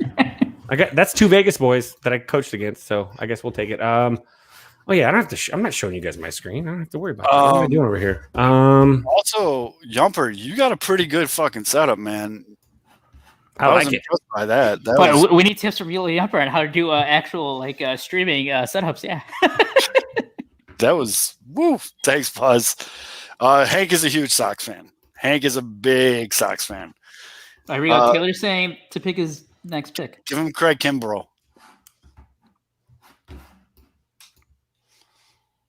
Oh. Is he talking about it? I got the pick in. I'm good. I just had to. I was trying to pick my poison. Luke's up. Luke's up now. Does he want us to pick his pick? Oh yeah. What's the next pick? Hey, in the chat, let's go. I say you choose. Make him pick Yadier Molina. Yeah, Hank does have an awesome mail, man. Mark DeRosa. You guys. Wait, no. Just go to the last ranked player. Yeah, I'm going all the way. Really down. bad idea because like most of the people in the actual. Gio Gonzalez. Oh, okay. You can rewind it. You can rewind it, Buzz, on the Twitter thing. No, the video was unbelievable. You're gonna have to send me the video. I gotta show that to my. Yeah, wife. I was gonna say you want. Do you have Dropbox? If not, get one, and I'll send it fast. A lot of people, by the way. Again, Lauren helped a ton. She got a lot of people. Obviously, Jack. Chris and Matt. They obviously reached out. Obviously.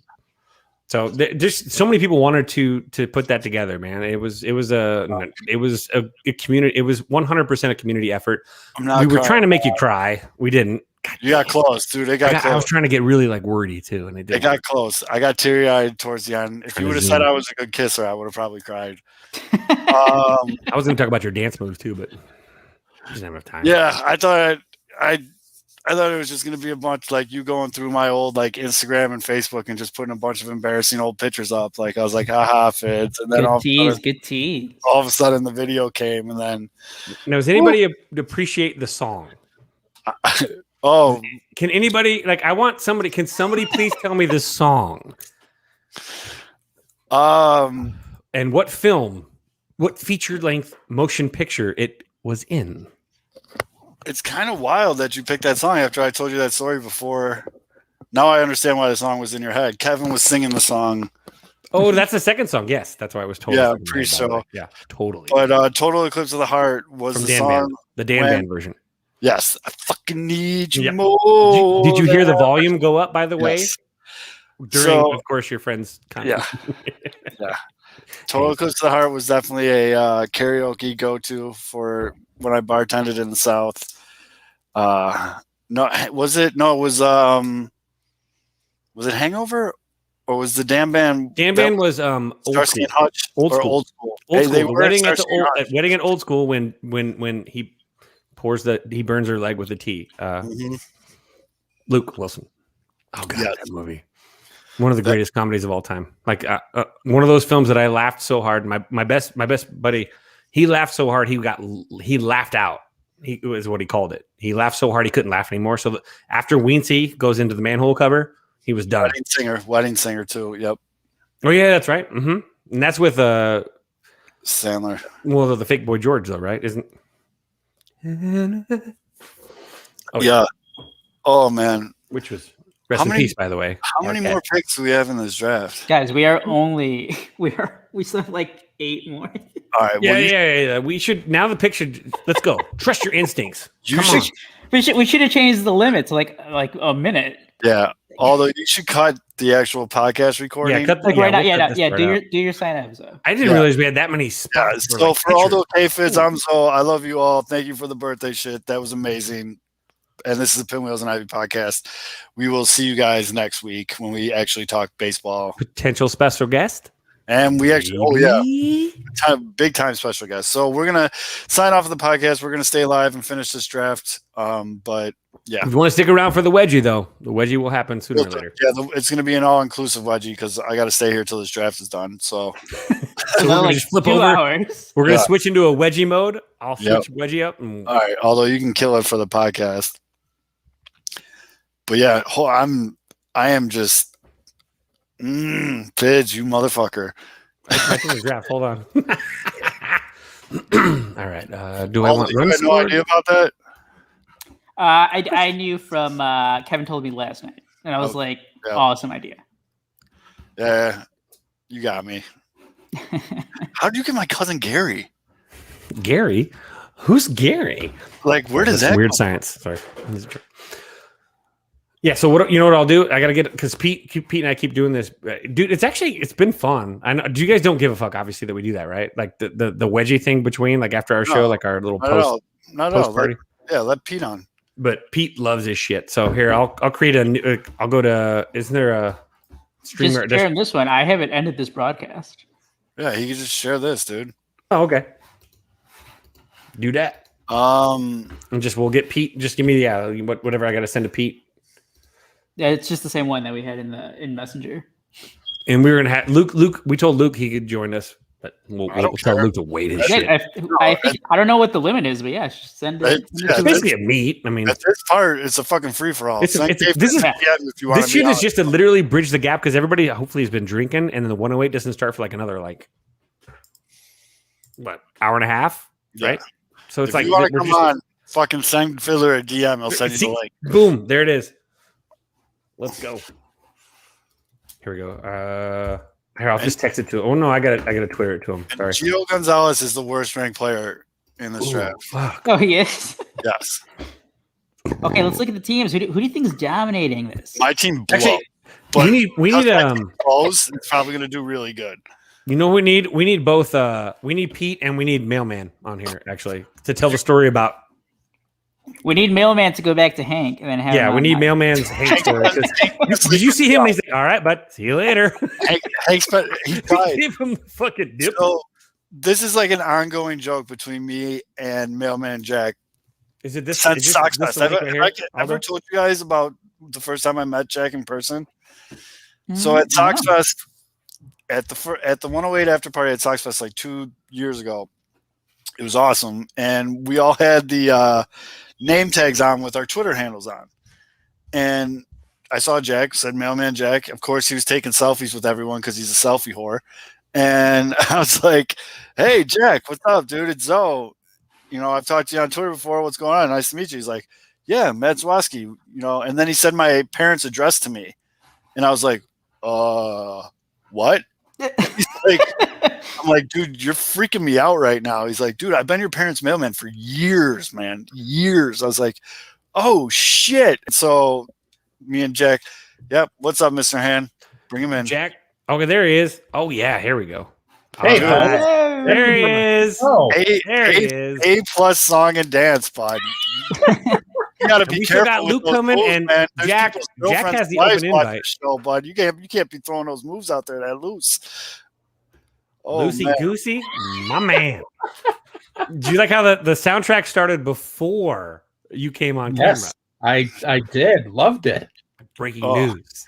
And I gotta say, Mr. I Hahn, didn't realize how much I poured in that shot. And I'm like, screw it. A fucking huge shot, dude. that's why I was just like, oh my! Did you even see when I was watching? I was like, yes, I heard you go, oh my god, that's a lot. That's so much. So is this who you asked for your fantasy advice? He was giving me tips today. Thank you. Did you follow them? Gold. No, I got it. Fids, you completely just threw me off course. That video was so cool, man. That was so cool. The real question now is because a couple people that were in the video didn't get a chance to see it. We have to like instruct them on how to scribble back on the live video, right? You got to worry about copyright. So, be careful. Yeah. So maybe you want to watch the 108 podcast later. Okay. Maybe you want to be in. You might want to tune in. All right, fair enough. I should be watching it anyways. But You don't have to work tomorrow, right? You don't work on your birthday. I do have a 4-month-old son, but I don't have to work tomorrow. Yeah, but he's already at the coal mine working. Let's go. And Yes. so remember what 1 week from today is. I know. Luke, how's it going? What's up, guys? Hello. Luke, There he is. A+ slam dunk, my guy. Hey, Luke, by the way, will you tell them the story about how you had to reshoot that and why you had to reshoot that, please? Oh yeah, so it took about 3 takes, and on the first take, I was so built up with adrenaline. I'm like, I gotta test this out and fucking see if it actually works. And I was wearing sweatpants, and I forgot to tie them, and they fucking fell straight to the ground. Why did you not use that take? What the fuck? I could have even blurted it out. It would have been great. It would have been pretty epic. But Which brings me to my next point, Fids. If you want, I mean, I'm good with you tweeting it from. Oh, you can't. That's too long of a video. You can't tweet that video out. Yeah, that's 10 minutes. It was 10 minutes long. It was It's actually 10 like 9 minutes minutes and 59 seconds. Oh, damn. It was like almost right on 10 seconds. You can put it on YouTube and just tweet the link if you want from the Pinwheels account. If I'd have been less wordy or someone had been more wordy. No, that was, dude. The world. I'm shooketh. I am shooketh. I am shook. You're so shook that you are now back into the 1600s into Shakespearean. This is just all Kevin's plan to just derail Zoe's draft. I don't know who I've drafted. I don't know. I have no idea. No. All I know Now is in I the took 108, your every guy, time so. someone goes did. against you, oh shit, it's my turn to draft? Yep. See, there you go. You're number one. Mr. Hahn, you got me good. I got with, Hahn. I Alec got Bohm. strikeouts. I really Which wanted one? Alec Bohm. Oh yeah, I was going to take him the pick before. I'm like, well, maybe he'll hang out until I get back. He would not have. No, because I had the wraparound before it got back to you. Okay. Because, yeah, I had it lined up, like, ready to click, and then all of a sudden it disappeared. I was like, son of a bitch. Well, I was going to take Madrigal, and I forgot who took him like 2 picks before me. fucking. I was going to take him just to piss you off. Yep. I had a feeling there was a lot of that going on in this draft. There was a lot of people looking at just gun for Madrigal. But it's fine. I was going to take Moncada too, simply because his ranking was 108. I'm like, I got to take this guy. Oh, well, dude, I totally have my next pick lined up, and it's so obvious. And how is he still there? I have a real, actually, I'm going to do an experiment. I want to see what, hold on. I want to see what happens when I actually put the draft app. What is the arrangement of our camera shot when we do the draft applet again? It's going to get real small. Yeah. Yeah. Look at everybody's little heads. This works though. Oh wait, that's wrong. That's the grid. There we go. Oh man. Wait, is everybody here? 1, 2, 3, 4. Zoe's floored.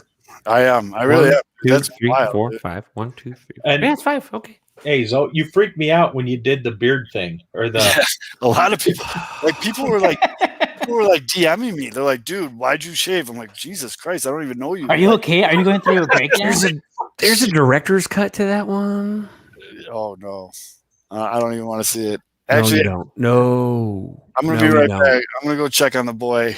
Check on the boy, but you don't. You don't want to see that one. Put him on, mailman. Put him on.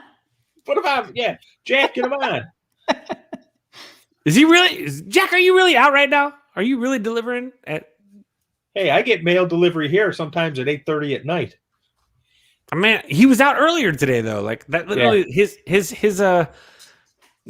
Jesse James robbing a train bandana was going. So I was, hey, Hank was like, shit, this guy's trying to rob me. Hank was like, wait, I don't know this guy. He's wearing a bandana. He might be trying to rob me. I'm just gonna tell stories. He asked about Zoe. I'm gonna humor this guy. It just happens. Whose smoke alarm's going off in the background or whatever? Aldo. Oh, that's mine. And you never can find it. That son of a bitch is hidden. Like you feel like you change all the batteries and it still beeps like a day later. You're like, wait. I'm moving out like in 2 weeks, so it's not going to be my problem anymore. Oh, good for you. Well, it's our problem tonight, but it's fine. It adds character to the show. It also is like a stark reminder. Aldo, where you moving? It's your turn to draft. I'm just moving like 10 minutes away. Oh, okay. By the way, I'm not drafting Amir Garrett. Not yet, Little Yumper. Not yet. What just happened? You should draft Amir Garrett. Why did Amir Garrett get? Oh, that's a Vegas boy. I guess if I crash out, I'll take it. He's a disc golf machine. He's a stud disc golfer. Yeah, dude. He's also a fantastic basketball player. You want a cool story? Oh, this is a story. No. Hey, you thought his karate kick was good? So Amir I think he's a junior. This is 2009. Coaching basketball. I was the freshman coach, varsity, or the freshman head coach, varsity assistant, and we played Sierra Vista where Amir was at before he he left there and went to an academy or whatever. And he was fantastic. He was a good ball player. And so we were playing Sierra Vista. We were in a divisional race. The winner gets in the playoffs, whatever. And we're playing this game, and there's like 10.2 seconds left in the game. My turn to draft, or is that no? No, that was me. There's like 10.2 seconds left in the game, and there's a fast break, and they're up like 10 or 12. And we had been trying to do whatever, and he was going to try and throw one down. And we had a big kid on our team, and our big kid, he didn't hit him, he didn't cheap shot him, he just grabbed him so he couldn't jump. So he just held him, don't jump. You're not going to dunk in our house. It was in our place. Don't, he didn't fucking hit him or and so whatever. So Amir never gets off the ground. So our big guy, and he was a Samoan kid too. He's a real big kid. He's strong as hell. And Amir throws the ball, hits him in the back of the head. And all of a sudden, we're like, and everyone's running. So we clear our kids. We send almost our entire roster to the locker room. And then we have to grab the kids that were kind of pushing and shoving or whatever. We're like, you know what? You guys want to dunk with 10.2 seconds left in the game? You do it. Do it. Have your fun. We take them to the locker room. We're in the locker room. All the kids are in there. And all of a sudden I hear a commotion. And then I have one of the hall monitors comes in hey, one of you guys come out here? I'm like, sure. What's going on? There's a brawl in the gym. Now, Amir wasn't part of the brawl, but his teammate went into the crowd and started punching anybody wearing our colors, which was weird. And his dad was fighting everybody too, and so it was a weird experience. So like Amir actually was out there like shoving people, like pulling people away to like keep the peace. And when you saw, I'm like, that guy, can you help me please? Because this guy's bigger than me. He was strong, and so that's why I love Amir. Like when he fought the entire dugout, I was like, yeah, makes sense. Dude runs into like for his friends and the people he cares about or what he cares about. The dude ran into like a crowd of kids to separate them. Like it was, he's one of those guys. All right. Who are you drafting, Kevin? I'm going to draft somebody that is going to. Are innings pitched like an actual stat that we get? You guys are actually watching my like search projected.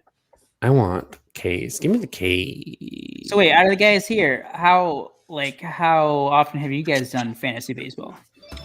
I took a long hiatus, like you guys were saying, and then me and my fantasy football team together decided to do a baseball league last year. All right. So my team name was Boan Sexcata. Oh, that's a good one. There you go. So yeah, I just drafted Andrew Vaughn. Did you really? Whoa. Good for you. Now I'm ready to fight you. That's my fault. That's my fault. Yeah, I'm happy I got a Yaz. That's all I got to say. I got a Yaz too. I know. I wanted that Yaz, so I took the other Yaz when you took my Yaz. So now I gotta jump back over and do like my research on a different like browser, so that because literally you guys are watching like where I'm like, what am I looking for? Oh, pictures. Isn't that what everybody's looking for? Yeah, at this point, right? I don't think I have anything other than pictures left. No, everybody's looking for. That's real life too.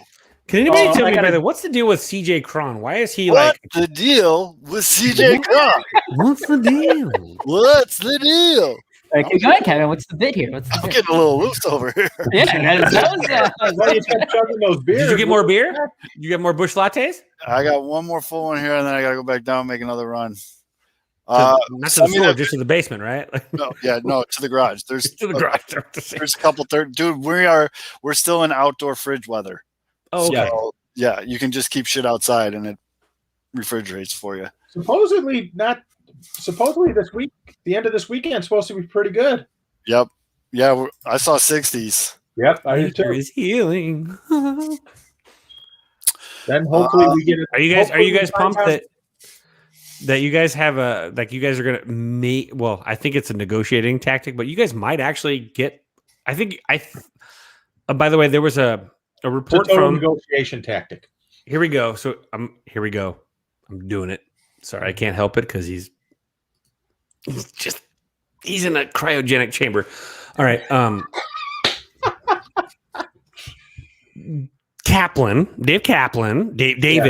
David Kaplan reported that Cubs, at least the Cubs, he had an inside source that the Cubs Both. And the White Sox were going to have how many fans? What was it? 20%. 20% fans at the stadium for opening day. Mm-hmm. And then our guy, well, yeah, because they're quoting Kaplan, Alex. That's the truth. The Athletic was, okay, well, he was probably quoting the Athletic then. Mm-hmm. The fact is that Evan Altman, who is an excellent reporter of Cubs everything, he's been on the show before, friend of the show. Mm-hmm. I would actually trust him over all of the corporate media types other than Lawrence, who's awesome. But he reported that that's a no-go, that the mayor said, nah. So it's not going to happen. So it's much of a draft, but it's one of those things where you're like, oh, sure. Is this a power play? It's a negotiation. The city and the state need every dollar they can get. Mm-hmm. Yeah, dude. It's I think it's a total negotiation. Yeah, this is a classic just negotiating through the media. Right. Yeah. It's a classic. If you want this, you need to give me something. Mm-hmm. And I can see like by next Friday. What's next Friday? The 15th or whatever. Mm-hmm. That due to since the numbers have been down for the past week or something like that, and due to our diligent efforts, where they're basically patting themselves on the back, all of a sudden it's going to be like we can have fans in the stands, because there's no way you can say Chicago won't when California has said they're probably going to have fans in the stands. When Milwaukee said they are, when St. Louis said they are. Mm-hmm. And but I don't think it's going to be opening day. I could see. I trust Evan more than but it could change though. It's negotiation. Mm-hmm. Like that's the whole thing. It's actually kind of like the Luke, Bears using the media.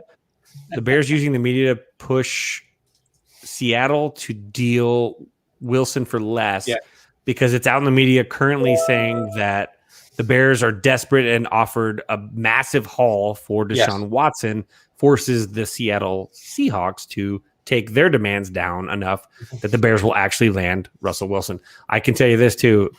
Mayock's been ghosted by the Bears for about 2 weeks now. You have the weirdest random sources, but it's fun. It's fun following along. Weird. Vegas, you go out to a bar in Vegas, you run into people. Yeah. Now the Raiders are here, it's even better. Unless you're, of course, what's his name? What's his running back? Raiders running back. Allen? Jacobs. Rookie. Jacobs. Jacobs, unless you're Jacobs and you get off the plane from your last game and crash and get a DUI arrest in the tunnel from the airport after going to Topgolf after you arrive. Now, it turns out that they dropped the charges, but he crashed his car hard. Yeah. Oh, the Lance Briggs. Oh, he pulled it was a Lance Briggs moment, except it was the McCarran Airport. The old Reed International. Lambeau Wall sprint. Mm-hmm. Yes. He was coming from Topgolf too. Like they had come home. They left the airport to go to Topgolf and then went back through the airport tunnel. You can and that's when they crashed. very, very drunk at Topgolf. Yeah. I know from experience. Can I be honest? I've never been to Topgolf. My girlfriend got hit in the eye and she won't let us go. I support Zoe on that statement. You can get, dude, it's amazing though. You just sit there and you're hitting balls with your buddies. You're doing all this competition. Meanwhile, now that's a good, my man. That's a good LaRussa burn. That's a good one. That's not cliche. That's a good LaRussa burn. Some people need to get a little more creative with their LaRussa burns. But dude, you sit there at Topgolf and you just start hitting balls. You're hitting balls with your buddies. You're doing the competition. You're pounding these pitchers of beer. Their waitresses are sneaky, man. They just come there and they keep refilling. You never have like a half empty pitcher. They just keep refilling it. And then you get your bill and it's like for 47 pitchers. And you're like, fuck, I got to mortgage my house. But still, you get ham bone. So, when you were there, I have to ask you this because I know I did it. Did you get to the point where you were having bets on who could hit the golf ball the farthest using the Happy Gilmore drive? Within the first half hour. Yep. That's how my girlfriend got hit in the eye. Yes. I mean, that's all. You start. You're like, oh, this is cool, and you start trying to play little target games, and you're like, all right, it's like playing darts with golf balls. Okay, this is cool. And then all of a sudden, it's like, all right, who can hit it the farthest? And you're like, all right, can someone put it over the net? And I was with a couple buddies of mine that like are serious golfers, and so they're putting it over the net. And then it's like, okay, who can go farthest? Happy go. And this is all within the first 30 minutes. Yeah. And then you're blacked out the rest of the time you're there. What's aloha? So, yeah. Now here's the question: so do all the Topgolfs have like the massive, like gigantic LED TV screen at the end of the whole thing? That's like goes all the way across. You're hitting at. Okay, so the Vegas one you could watch the Super Bowl on a TV screen that is the size of the entire backdrop. That's a target. That was my pick. Well, yeah, you ain't gonna reach it. John Daly can't reach it. It's like 500 yards out there. It's a huge. Joey Votto, Andrew McCutcheon. Look at these names going in round 20. It says 2013. Clint Frazier, Trey Mancini, Joey Votto, Andrew. It's not Cliff Frazier though. Give me that squad. Give me that. I'll take that squad. Can you pronounce round? I'll tell you what. 229 pick. Ha Sung Kim. Nice. There you go. You got I'm getting wise in my old age, man. You are learning.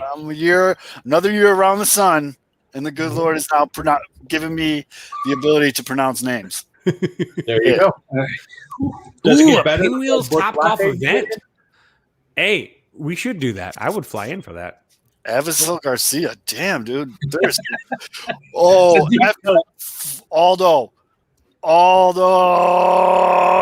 There it is. There's he holds that shit in good. So how drunk are you? That's a nice pick. He was in my queue as my next pick. My mom, I just said, hey, that was really cool for you to be in that video. Thank you. She goes, holy shit, was Henry in that video? I saw that guy talking to him too.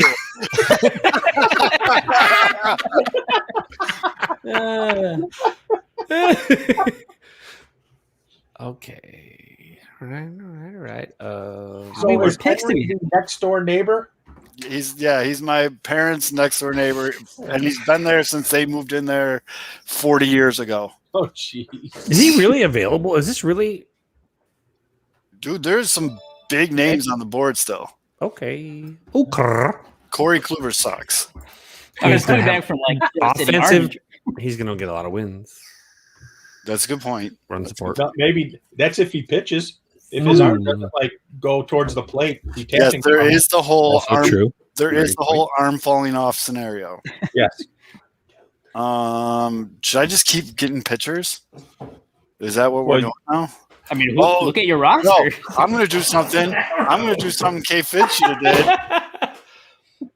Are you going to draft Nico, you bastard? Suck it, Fitz. That's your boy too. And now he's on you my drafted team. Jason? And now he's on my team. Oh, I'm about to text him right now. Hold on. Let him know who drafted him. I'm about to do Let that. him know who drafted screenshot. him. Hold on. I'm taking this picture. Ooh. Let him know who drafted him. Not his boy. I gotta go widescreen to make sure that Not Coach he knows. Fitz. This little bitch, Magical 400, drafted you. What's his name? Not Zoe. Why is he NA though? I don't understand why they have him. Because he's a minor league. He's on the minor league deal. Yeah, he's on a minor league deal, so he's not officially on the roster, but he'll be on the roster. He's carving. Look at his numbers. Jesus. I mean, it's the Pirates.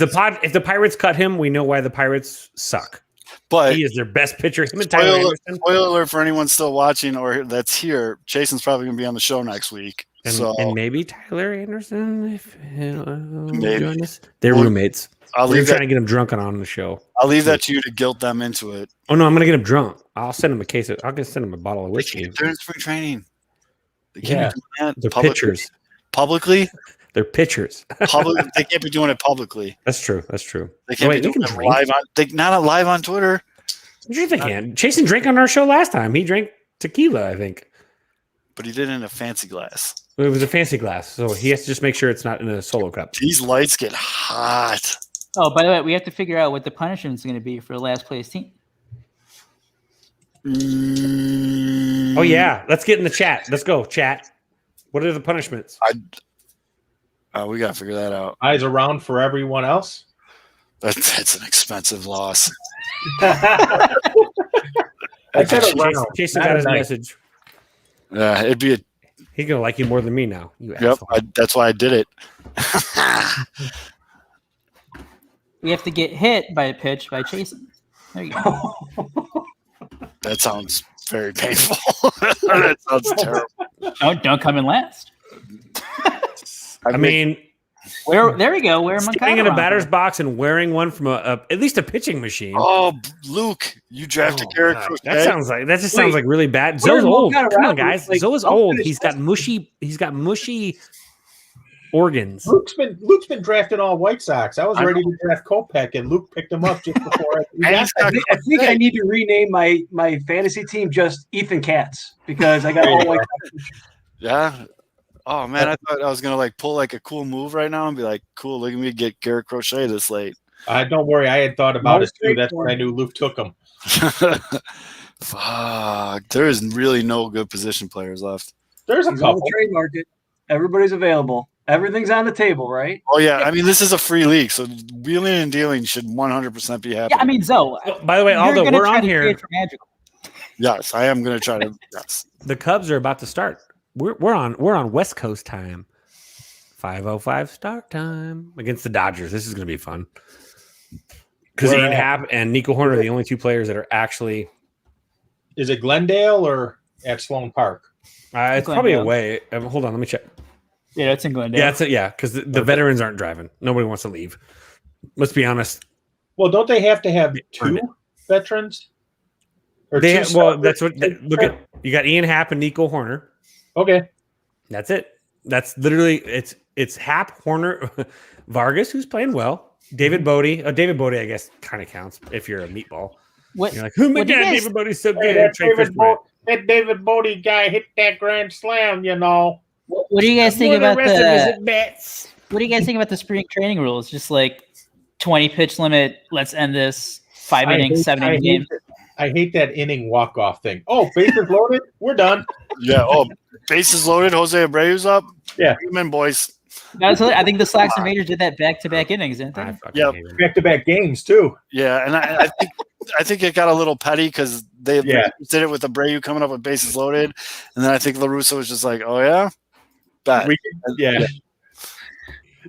La Russa totally did that on purpose. There's no doubt. Yes, that's where petty baseball came in. Yeah. So someone asked earlier, I saw one of the messages pop up. What'd you guys think of that Crane's Business article about Reinsdorf's kids? The kids. I'm hoping it's so they can get a better piece of the pie, so they get more in a sale. Yes, and I really think that would be it. Because I always mix up the teams, and I know you'll know this, Mr. Hand. Didn't Reinsdorf say sell the Sox? Keep the Bulls? No, sell the Sox, keep the Bulls. Yeah. Primarily because there's a salary cap in the NBA. So you have a fixed cost where salary in baseball is a variable cost from year to year. Even though it could be a fixed cost with the White Sox too, because they generally don't go over 120 some odd $1 million. Do you think if they sell it and like they stay in Chicago, but like, you know how what is it, like Arlington, like they're just dead now? Do you think they would, like, the new owner would want to build something there? That's a good point, Alex. I wouldn't be surprised if the new owner wanted to do something similar to what KC has, or Baltimore, or someplace like that, where they have the two stadiums, the shared facility, like the shared parking, and the separate facilities. Because I truly take this for what it's worth. I truly believe that by the time the 2033 All-Star game is played with the White Sox, since it'll be the 100th anniversary, that it will be in a different ballpark. Ooh. Do you guys think that the fan experience is going to expand because of the social distancing thing? Like, are they going to like try and reach out to like beyond just like the geographic property of, and they're going to like really push? Who is that? Is that me or you? That's Aloha, I think. Oh, I got you distracted. You just drafted Jacob Bradley Jr. No, I did. Yeah, you did. That's not a bad. That's draft. not a bad pick at all. And the Brewers signed him today. So yeah. But no, I like. Hold I on. think This is a good roundtable question. Just rapid fire this bad boy. Who's your available? Mark Cuban, number one. I was going to say Cuban, but does Reinsdorf hate? I wish he owned the Cubs. Frank Thomas. Oh, Michael Jordan. Yeah. So are we going? If Michael Ditka. Is this like if they're off the table, we got to name a different name? Because I like Mark Cuban, but number 2, A-Rod. A-Rod's a distinct possibility. If it keeps him from broadcasting, I'm all for it. Like, hey, here we go. Total meatball take. So remember, Jerry is A-Rod mentor. Yeah, for business side, yeah. Elon Musk. Come on. Jeff Bezos. Yeah, I was going to say, Elon's trying to not blow up a rocket that goes to space. Let's let him just focus on one fucking thing at a time. Then he'll fix somebody's franchise. But for now, let's get to Mars. Didn't one blow up the other day? Yeah. Yeah. So let's not like overload Elon with being inventive. Let's let him do his thing. When he does it, then you can like say, "Hey, buy our team." But for now, I don't want to blow up if I bought a cruise to Mars, like in Total Recall. Get your ass to Mars. Get your ass to Mars. Get your ass to Mars. God, what a great movie! The remake was terrible. Oh God! But it had Kate Beckinsale. All right, this is for all you Cubs fans. Not a total loss. Colton Wong. That's a nice pick. I think. I don't know. I keep saying a nice pick. I have no fucking idea. Yeah, I was gonna say. Literally, you, me, and Aldo have done no prep work. I mean, I didn't do any prep work. I just keep the board up. I look for like what's the best available pick. I am living and dying by these rankings. I'm just going Yahoo, like auto draft. My team is 100% all rankings. Better than my draft, I'm sure. You got 6 tight ends on your team, Zoe? I might as well. Yes. Here's a fun one. I got one. Here's a fun one. Oh, that was good. That was good. That is a good. That might be the steal of the draft. That's the burp of the draft is what it was. Not Nick Magical, 7th round or whatever it was. That was hilarious. That was such a fuck you, Zoe pick. I was going to do it too. I wanted that. Yep. Yeah, my roster has. Hey, I'm Ken Wu. Fuck you, Zoe. Sorry. And I love Ken. Like, he just won't follow me back. Like, he won't follow me back because I'm a Cubs fan. Why don't you guys get him on one week? I'm sure he'll be more than happy to come on. We should. If I could punch him in the nuts in person, I It would. should just be Kevin and him. Explain Ken War to you. Yeah, Have him explain the mathematical breakdown of Ken War. When we need a if we had him on, would he follow me on Twitter? Because that's really what I want. We can have ulterior motives. do a Ken Wu King Mac episode. Have all the bad guy radio on here. Oh, man. No, call it what a it bunch is. of nonsense would be great. Call it what it is. Bad take radio. Oh, he fucking God. Hey, I say that to Ken all the time. I go, Andy. oh my God, I agree with Ken. Something's wrong with me. Oh, I do that. I do that once a week. All right, That's pretty good. This is because someone told me he was a sleeper. Okay. Chris Sims? Jared Walsh. By the way, I have a ring light now too. My little LED died. So. I turned it off. It was burning a hole in my face. You know, can I say I was my just looking at my Kilo POV right here. Santana. Husky Bardo took him. Carrie, yes, I've been to Benny's. I was there earlier today, but that was the first time I've ever been there. Really? Your first? Why was it the first time you ever been to Benny's? That's a Carrie joke. He's just being dumb. All right.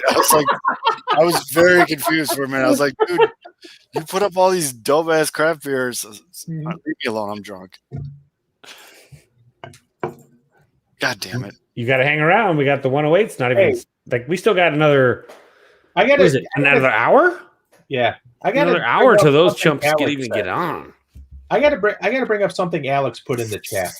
New Sox Park, where Soldier Field is. Bears moved to Arlington. I don't like that. That would be a disaster. Hate it. That would be an absolute disaster. You know what that is? That's for lazy suburbanites that want to get like easier drive. I feel like that takes the south side out of the south side. Like that. Not only that, but take the Bear experience of driving there for 10 weeks and multiply that, by 80. Isn't seeing the city. A horrible drive.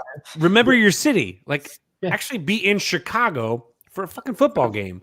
You want to tailgate. You want to see the lakefront. You want to see it all. My problem is with the Sox. Yeah, it's the Sox part. I don't care about the Bears part. I care about the Sox part. Yeah. Yeah, imagine trying to get there if you're like from the suburbs trying to get there for a 7 p.m. game. It's gonna be fucking hell. Oh god. 81 times a year. It's a suburbanites trying to like project their disappointment and how long it takes to get home. Well, and also get over it. Oh, how Bridgeport's scary and and the may have bought weed by Comiskey though back in the day. Bridgeport until like 15 years ago may have been the safest neighborhood in the city. Because everywhere as Mayor Daley lived in Bridgeport.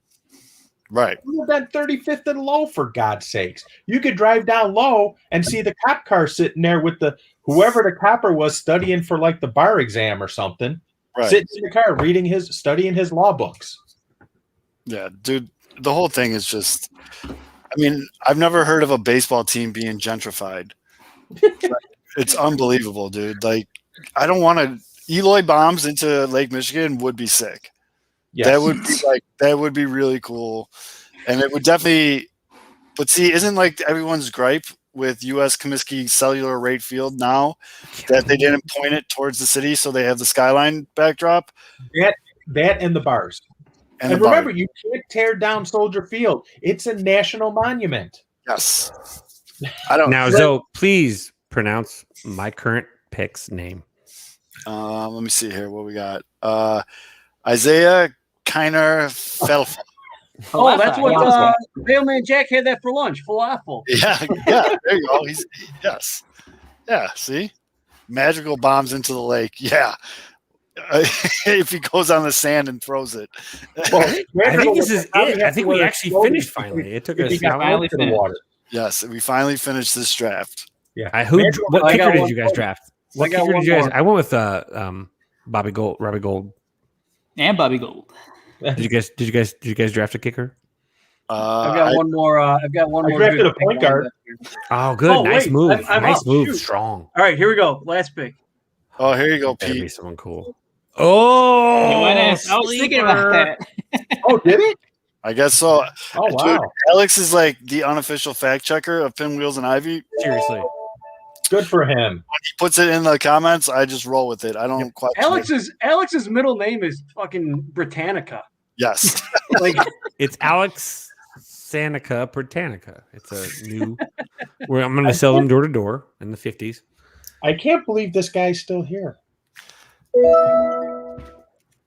And by the way, Chasen's response to your overdrafting me is ha ha ha ha ha ha. He's probably going to say, "I'm going to make you That was pay it. for that." You Tell him I'm starting him. I know. He says ha ha ha ha ha ha. Both of you guys can fuck yourselves. I got pictures of him in a diaper. That's not No, great. I don't. No, I don't. Actually, it'll be Tomo. That'll be Chris's brother-in-law. Not weird at all. Chasen was he was too young. He was too. You know what the cool thing about young Chasen for Shreve you? is? So when Chasen came in as an incoming freshman, minute. he was Wait a minute. he was like this tall. Is that? This is both awesome and brutal. Yes.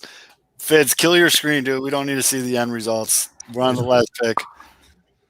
Oh, wrong one. Oh, nice screen. Oh, that's even worse. Oh, there we go. Hey, Holy Lord. Jack. Dude, Jack, I don't know if you saw it, but my mom texted me. I go, "Hey, thanks for being in that video. That was really cool." She goes, "Oh, Jack's so nice." Blah blah. She goes, I saw that guy talking to Hank. Was he in the video?" And I go, "Yeah, Ma." She goes, "Holy shit!" So when Frank saw my truck pull up, he was on me like flies on shit. Yeah, I don't doubt it. Hey, Dude, Jack, you sent got that? some? I was like, I'm gonna go a couple of places. Like, where should I go? I'm like, I don't know. You're on the mail route. You got it. You're like, got it. I'm like, oh. And you sent them in different orders too. I'm like, oh, that's. I didn't realize that was Zoe's parents. I'd still be there talking to Hank if I didn't. Yes. Did Hank think you were trying to rob him when you were wearing the bandana? Like he's like, I remember I was on the train back and Jesse James robbed us back in the day. Dude, Hank was a badass back in the day. Dude, he probably broke somebody's fucking jaw. I'm gonna be honest. Hearing aids. He's awesome. No, yeah, and he definitely flipped those hearing aids off. And that guy was amazing. Like When he asked you how you knew Zoe, and you're like Twitter, and he's like, huh? I've been 2000 With a bird? Oh, I don't know. How do you know Matt? Twitter. What? By the way, everybody that's got one, cheers. Hey, cheers. Because Jack has joined us. All right. All So over your coffee. Finished. Judge. I gotta go put the little dude to sleep. I won't sign off because I'll come back on, but yeah, I'm still shook. So All right. who's going to do analysis of the draft out of you three and provide who they think drafted best and worst, and do best and worst draft picks? Do that now, Kevin. I think we should have an outside source do that. I feel like we're all biased. Ooh. Who's our outside source? Who would be like Equal. could be Loaf. Could be Does he low. have the time? Be a good one. I mean, he's selling insurance I think, or based on his pictures lately. It's busy season too. Is he an accountant too, or is he? Yes. Oh God, Yeah. you guys are all math people. I love it. I wouldn't hang out with you guys in high school, but I love it. Kidding. Could I, be was nice totally, actually I was in to theater and just I'm a kinda- nerd. Kind of say I was- random shit. I was engineering. Ooh, there you I go. was in the Engineering Technical Society.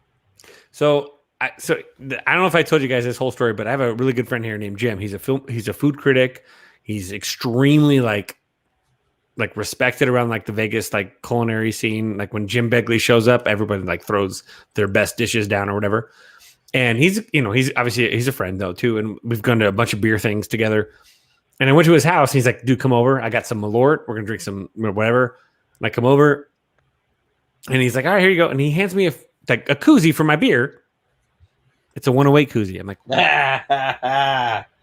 really? Whoa, what? He's like, yeah. He goes, and he starts. He's like, I know you had beef loaf on your pocket. I'm like, wait, what the hell's going on right here? Like, is this happening right now? The dude loves the White Sox. The dude is a 108er, and the dude has the most immaculate beer taste. I think he's someone that should probably be on a 108 podcast for beers. Like, you want to talk about? Luke? His name is Jim Luke? Begley, Luke, and he you're in is charge of him that and now. Luke. You and You Luke. know- Luke, you guys would talk about regional beers, and this guy again. I think he's I think he graduated from Purdue. Is it Purdue? Maybe. Like again, engineer. Mm-hmm. Engineer. Probably Purdue. Either Illinois or Purdue if he's an engineer. I'm gonna say the IQ level is like makes me feel like I've got some ideas stirring about stuff like that you're mentioning. So this is a guy you want to talk about beers. He's the one. No, there's been some thoughts and ideas just flowing that's kind of one of them, but that's I think down the road a little bit. But yeah, Would you listen? Would everybody else listen to a beer podcast? I would. I would listen to a beer podcast. They did one a couple I weeks would ago. totally listen to you talking about beers. Yeah. And even Beer Garden Jim, who was our like. oh, came Jim's a part of it. All that everybody that was Jim on is that like drinking first one- craft beer, like at 10 a.m. He's like, "Here's another craft beer." I'm like, "It's like fucking 9 in the morning. What the hell? What the hell's just happening?" But he got the taste. I needed a beer when I was talking to Hank. Yeah, like he makes me feel like I gotta be drinking at 9 in the morning. I'm like, "What the hell's?" Looks like you might have needed a cigarette when he was done too. I'm 2 hours behind you guys, which makes it worse. It's like 5 a.m. I'm like, Yeah, this water is not appropriate. Just wait till a Sunday afternoon game and you see some of the drinking coming in at 9-10 in the morning your time. Because you need to take the edge off after a Saturday night game. Hey, did you guys see that article about the Sox fans drinking the most in the whole MLB? My dad texted that to me like during the draft, and he basically said, "This must be just the 108's doing. This is like well, essentially pretty much like yeah." Well, I can tell you, Beef wrote something, and I think he retweeted it today. Called, I think it was 25,000. He calculated it was 25,000 ounces of beer that they drank in one season. Oh, shit. That's a lot. And he laid out the whole calculation of how he got to that number. And it was like, okay, you've put way too much thought into this. Well, you know what I got from it? It must be really cheap to drink it. Did you see like the graph of and how much they spent? Yeah. Considering the cost of living in San Diego, that doesn't seem to add up. No. And I mean, the beers at the ballpark are like $10 a pop, basically. Oh well, Yeah. they must only be about 7 at the pot in San Diego. Yeah, I have no idea. Do you know about this? Oh, did you say my name? I'm sorry. I didn't see the entire list, but I just saw the what was it, the Sox, and then the Cubs still Cubs fans still spent more money though. Right. Yes. Just because everything's so expensive. Yes. You paid more pay more for an old style there than Sox fans do for a Goose or a Bell's or a Rev. Yeah. Yeah. I trust that I want to go to. What was the other one? Real cheap. San Diego and Atlanta, was it? Atlanta. Yeah. The math was working out real good too. Yeah. Well, because I know I've been at games where everybody takes a turn buying a round. There's $100 at times. Yeah. Right. Wow. And you got to include a tip on top of it. True. All right, boys. Well, I'm going to leave you with, and hopefully Kevin and Matt return soon. But I have to. Well, Matt's on dad detail. So Yeah, I don't know where Vince is Kevin probably went. taking a leak. He's probably pissing or something. Yeah, probably. So we're still. By the way, we're still live. So just for you guys to know that. But yeah, good seeing you guys, and you too. All right, good I'll luck. move. All right, good night, guys. Yeah. See ya. Night. See ya. Yeah. I hope we don't get bounced. No, I think we're good. So yeah, looks like we're still here. All right, so I got a question. Since we got like a good music crew here now, what's the most what's a you can hear Fids in the background. It's taking out the recycling. I just hope he ain't taking a dump. What's a newer or newish band that you guys have like recently discovered and like gotten into that you didn't know about before this year? And are you including 2020 in that calculus? I mean, it doesn't necessarily have to be 20. It could be a band that you didn't know about at any point. Right. Okay. So it doesn't have to be like a new band. Just somebody that you didn't really know that you're kind of like, oh yeah, I'm really liking this now. Yeah. Because there's one I could think of, and I'm trying to remember the name of the band. It's very Tom Petty sounding. Hanson. Dirty Knobs. The Dirty Knobs. Yeah, Dirty Knobs. Okay. Very Tom Petty. The first time I heard their song "Irish Girl," I thought it was Tom Petty. Did we lose Aldo, by the way? Yeah. Yeah, he left. Oh, sorry, I'm probably gonna also have to mop my floor. No. Like so I was stacking the Schlitz Gay, the Busch Light, and so I have like 1, 2, 3, 4. So but like you get the little like residuals, so I'm gonna have to mop it. Oh, I see a little bit. And I'm like, nah. I want to get something good I got today in the mail. But no, but the Dirty Knobs was one I would say, and I thought when I first heard the song "Irish Girl," I thought it was like one of the outtake tracks from that Wildflowers and everything else that he just released last year. Is that Tommy Keene? Nice. Whoa. Right. And by the way, Zoe is feeding the baby. We can talk about you too. It's okay. Oh, I wore this. It's okay to appreciate for Zoe today for birthday Zoe. It's okay to appreciate you too. The early stuff. Come on, you mean you don't like discotheque? When I was in college, and I tried to pretend like I liked it. There's some good songs on that album, though. Which ones? Lemon. Yep, and Playboy Mansion. Mm-hmm. Yeah, that's a good one. And yeah, that's the one with Johnny Cash, right? No, that's The Wanderer is Wanderer. The one with Johnny Cash. Fuck. That's incredible. That's a good one. That's a good one. Yeah, that's the closing track off of. What movie is it? Europa. Yeah. It was Europa. Europa. Yeah. Yeah. That's the closing track on there. It's incredible. Mm-hmm. Again, they had some good. They were experimental. They got experimental. It is what it is. Yeah. Hey, I can respect that he hates him, but I don't understand it. That's somebody that got over marketed and just got annoyed with them being like it was like think of bands that like get overexposed and you're like, I'm so tired of this band. See, I feel that way about Led Zeppelin. Could be. That works. And you had that whole debate too, huh? Yeah, I know a lot of people came at me about that, but I don't know if I know Jack will remember this. What? WCKG was huge. Yeah, you were saying that the other day. Every half hour there was a Led Zeppelin song on. And then you had Get the Lead Out on WLUP, The Loop, 97.9 at 10 o'clock every night.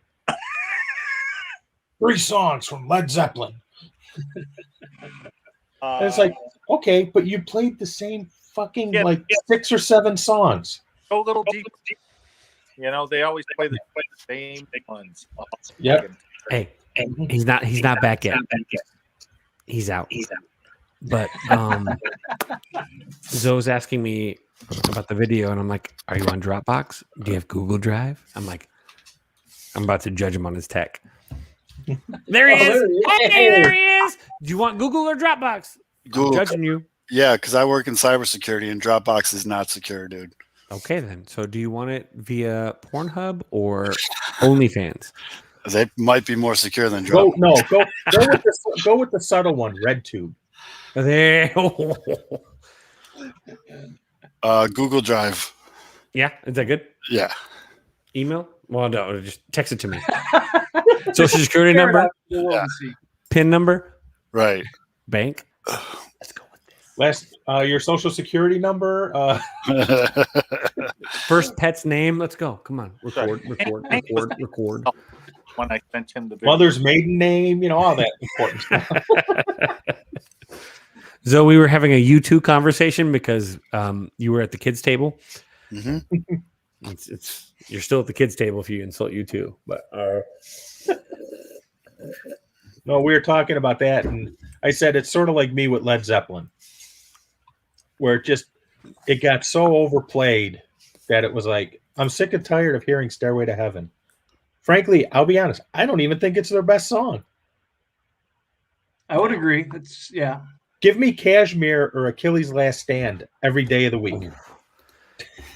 Will you guys say though They're that an it was amazing band? When in Thor Ragnarok, the usage of Led Zeppelin made that film feel like 100% a Led Zeppelin like album cover. Houses of the Holy. So good. Yeah. No, the score for that movie was fantastic. And I think Zeppelin is amazing individually at their crafts. It's just I wish they didn't do so many covers. Well, you can't really call it a cover if they steal it. Yeah, I was trying to be nice. By the way, I was trying to find the file to like share with you, and I forgot that I had to rename it Weird Science, so it didn't say Zoe's birthday video when we opened it up in the window. Jack, did you get a chance to see the whole thing? Yeah. Okay. Yeah, that was. I mean, I want to share it with everybody. I really do. I'm actually concerned with copyright law. Like on the podcast, it's homage. It's for stealing Ken Woe's jacket. I love the Dan Band. If you guys ever, if the Dan Band is ever in Chicago, you guys got to go see them. They're incredible. Like they're fun. They'll actually sit on your lap. Actually, Damn band. Or wherever you're at. If you're in Nebraska, they won't go there, so don't worry about it. But if you're anywhere else, well, see, this is the thing, Darren. I know you're a young guy and you're in college, and if I was doing the show when I was your age, I'd probably be stomping my feet saying Zeppelin's the greatest band ever. Yeah. But then, as you do more homework on it and you see the musicians that they've ripped off, it kind of almost infuriates you a little bit. Mm-hmm. Like these old blues musicians and stuff like that they just blatantly ripped off, and then they did the court cases to go out of their way not to give them credit or pay them. Mm-hmm. And it's actually upsetting. And some of the court cases they lost doing that too. Holy artist here. Yep. And not only that, Darren, I get it, but when you get older and you hear the same 6 or 7 or 8 songs day after day after day, and remember, this is going back before there was satellite radio and different channels, and you had to go with the radio went. Yes. Mm-hmm. You had no choice but to listen to the radio.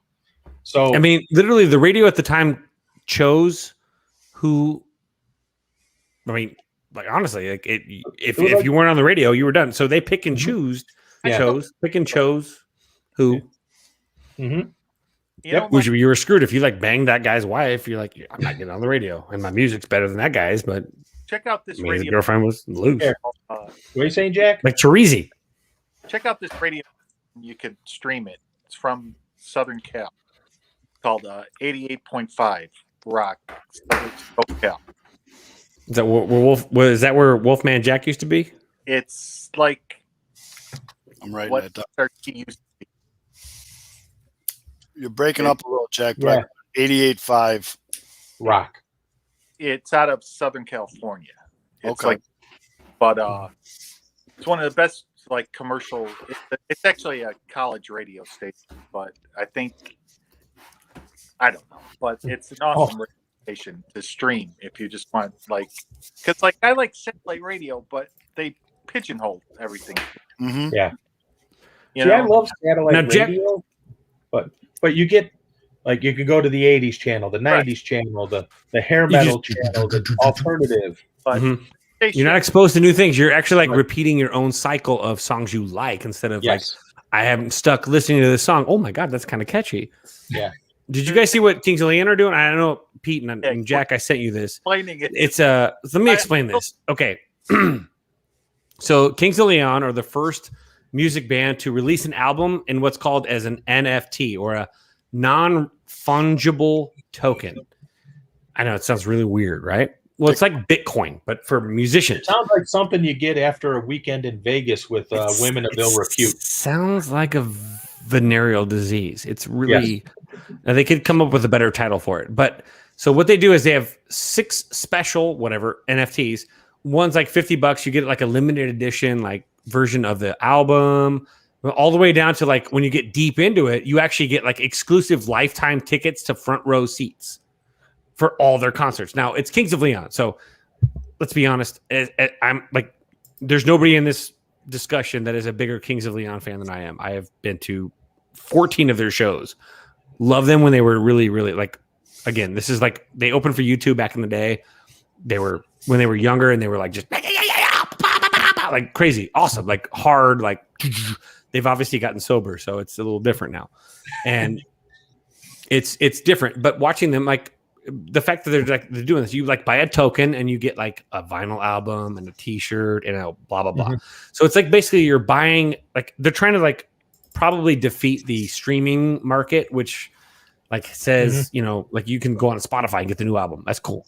But getting front row seats, getting a fan experience, maybe going to a private show, like in an acoustic set, like you can sell these things on those new tokens saying you get an access to the band, which is a fan band experience thing. It's basically trying, again, using a detached time period in our society where we're all kind of separated, and then cash in on saying, look, guess what? When it's time, you can actually be in the same room. You can listen to them sing. You can do blah, blah, blah. Or you can, here's your vinyl and a t-shirt. Cool. But it's like, it goes like obviously in different ranges. I think it's kind of a neat idea.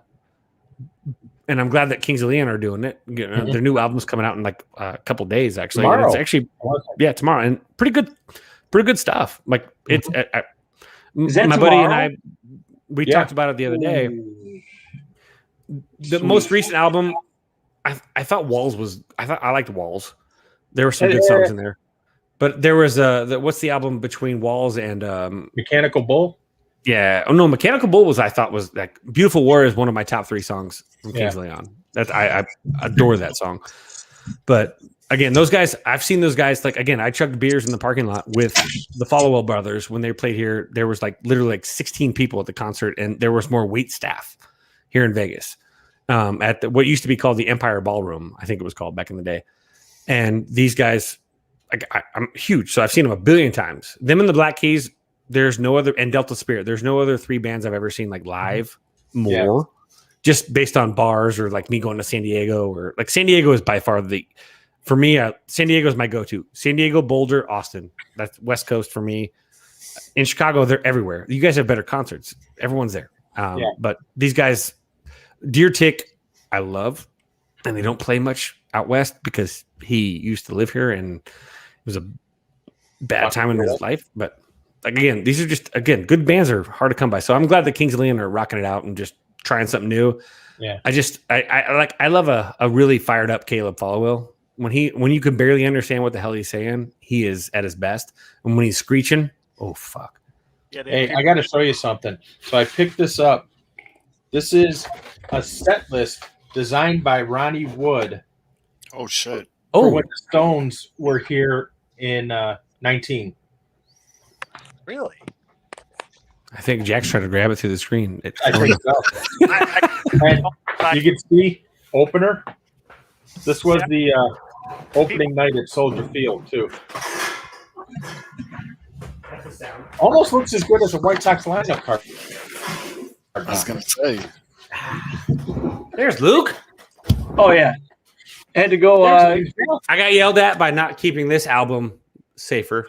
Oh, now you're talking. My guy. My brother, when he lived in Reno and Vegas, he would go and sing Folsom Prison Blues karaoke. That was like his go-to. My guy. Ooh. Well, it's, right. I mean, not to bash Johnny Cash because he's got an incredible voice, but the band itself it's a pretty simple beat. It's kind of Oh yeah. Oh, I got. Well, Don McLean. I don't know. Yeah. Do you guys remember the Spike and Harry show? Spike Manton and Harry Tynowitz? No. I remember. You That want sounds Urban Cowboy? familiar. I got Urban Cowboy. Hey, But because I got a story about that Don McLean album cover. So they had Don McLean on to interview him, and one of the questions they asked him was, "How long did it take you to wash all that paint off your thumb?"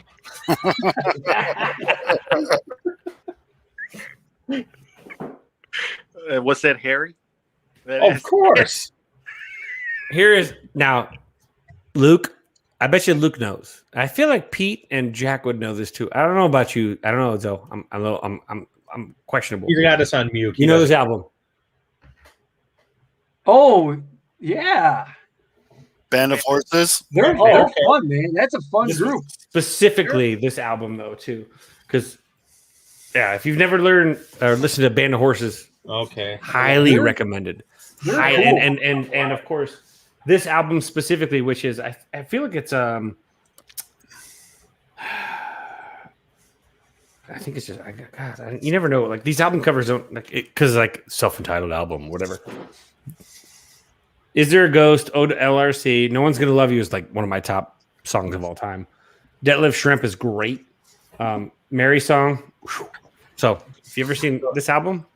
Except Right Side Up. So, here's a couple recent ones. Black Keys. Nice. Oh yeah. Yeah, that's This one is specifically. I was not a fan. Nice. I was not a. I don't. Wait, which one was it? Which one was it? Which one? The first one. The Keys. Oh yeah, Yes. yeah, brothers. That's like a must-have.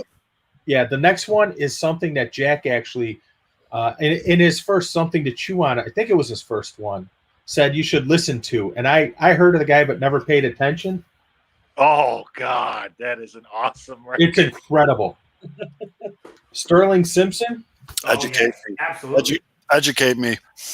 Dude, that one's not even like it's not even. By the way, it's not even Yeah. like a country. Pete. There you go. It's called Sound and Fury by Sturgill Simpson. Sturgill is fucking awesome. Well, I'm familiar with Sturgill, just not full albums. So Gary Clark, nice. Now, not this album. Well, I mean, this is a good album, but he's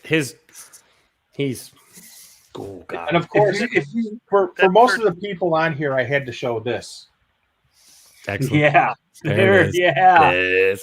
That's my favorite Dead album. There will be a lot of Grateful Dead being played in this house tomorrow. Alex is No, I right. got Cease the- to begin. You were on, so I wore the original. Yeah, I know. I saw it. I definitely noticed it. The Band of Horses album is Cease to Begin. Correct. Dude, Correct. seriously, Dylan Cease? we need to put Alex on our make pretend play. Dylan Cease to Begin would be We a don't- great T-shirt we with don't that make- like that album cover. We don't Lauren, make- if you're not watching, you're not. Yeah, Alex, more- we don't make any money doing this show, but if we Pretty did, permanent. you're on the payroll. Yep. You're on the high five list, though. I keep going on mute so you guys don't have to hear me chew. Why? So what? Are you eating? I mean, we're drinking. We heard Fids earlier taking a dump or something. Yeah, right. you'd like, Totally took a shit on the air. There's something. Yeah. There's. why can't you Did get I? a natural bush, a regular bush, Bro, in LB? I couldn't buy anything less. It's okay for Zoe's birthday. I went to go get Bush Light.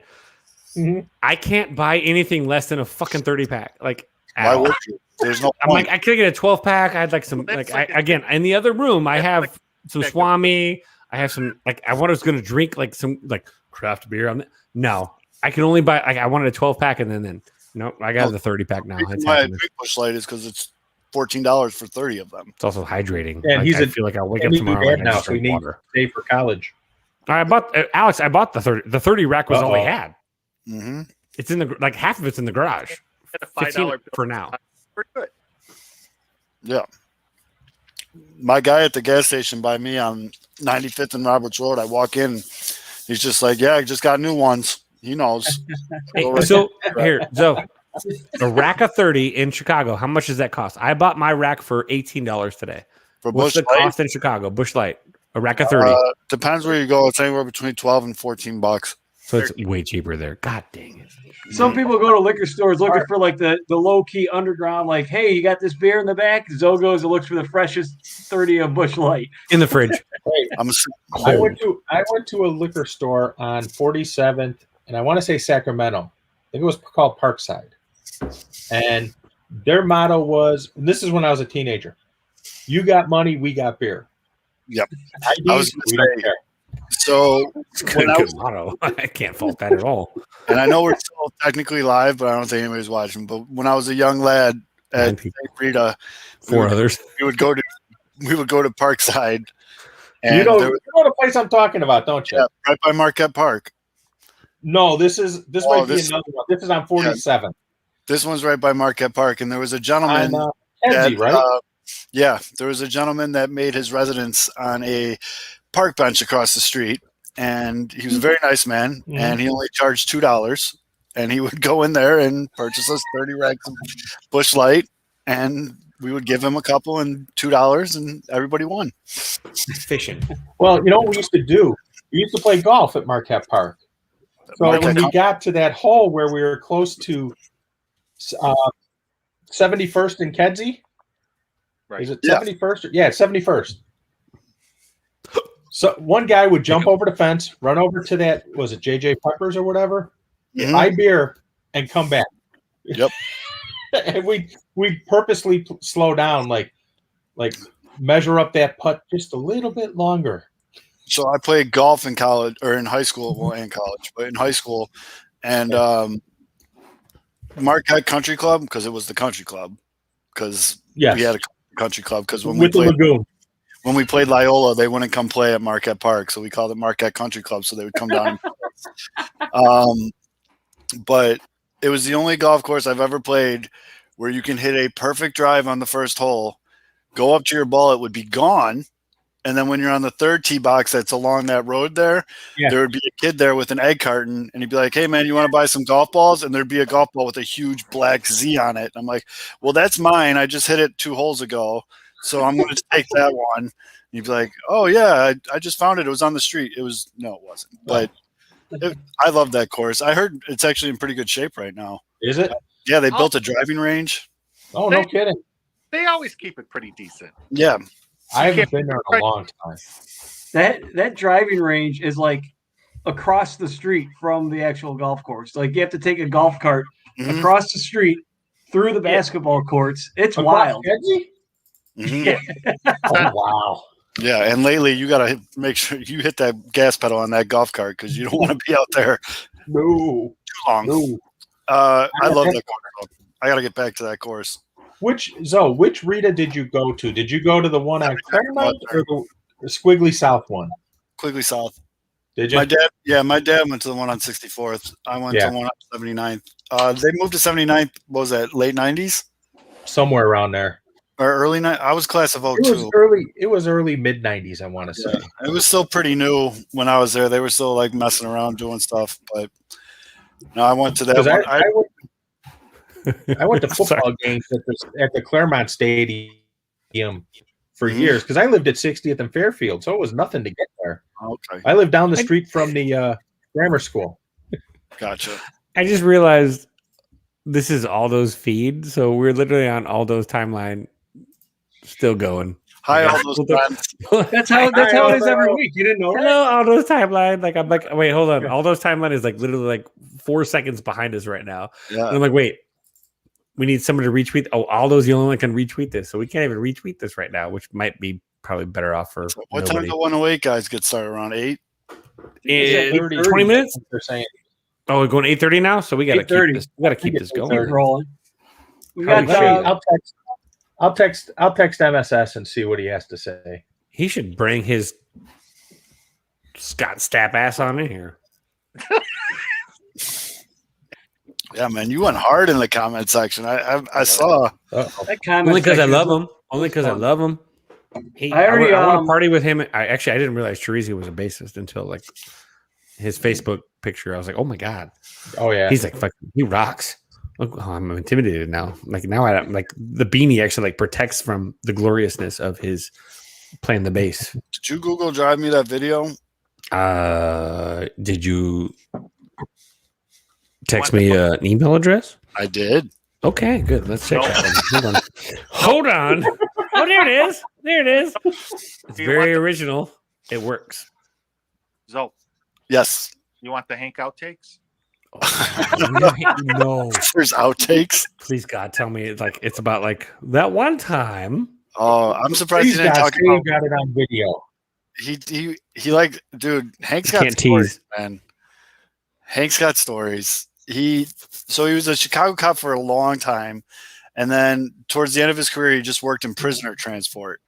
And it's his prisoner transport stories are my favorite. I don't know if he ever got into those with you, Jack, but he had a dude take off on him once, and he's got some crazy ass stories, dude. Hank catches me every once in a while, pretty good. Yeah. And then like you were saying, the day I did share it with you, though. over the he goes swimming at the park. Yep. Tell me, oh, I left my hearing aids out, because I was swimming. But then he keeps on talking. So basically, he's like, "You're gonna just stand there and listen to me for an hour." Does Hank have kids? Yes. Okay. I mean, they're obviously grown and have kids of their own, and but yes, he has a daughter. I think his wife was jealous. She wanted to get.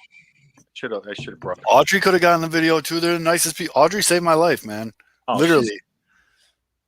Why?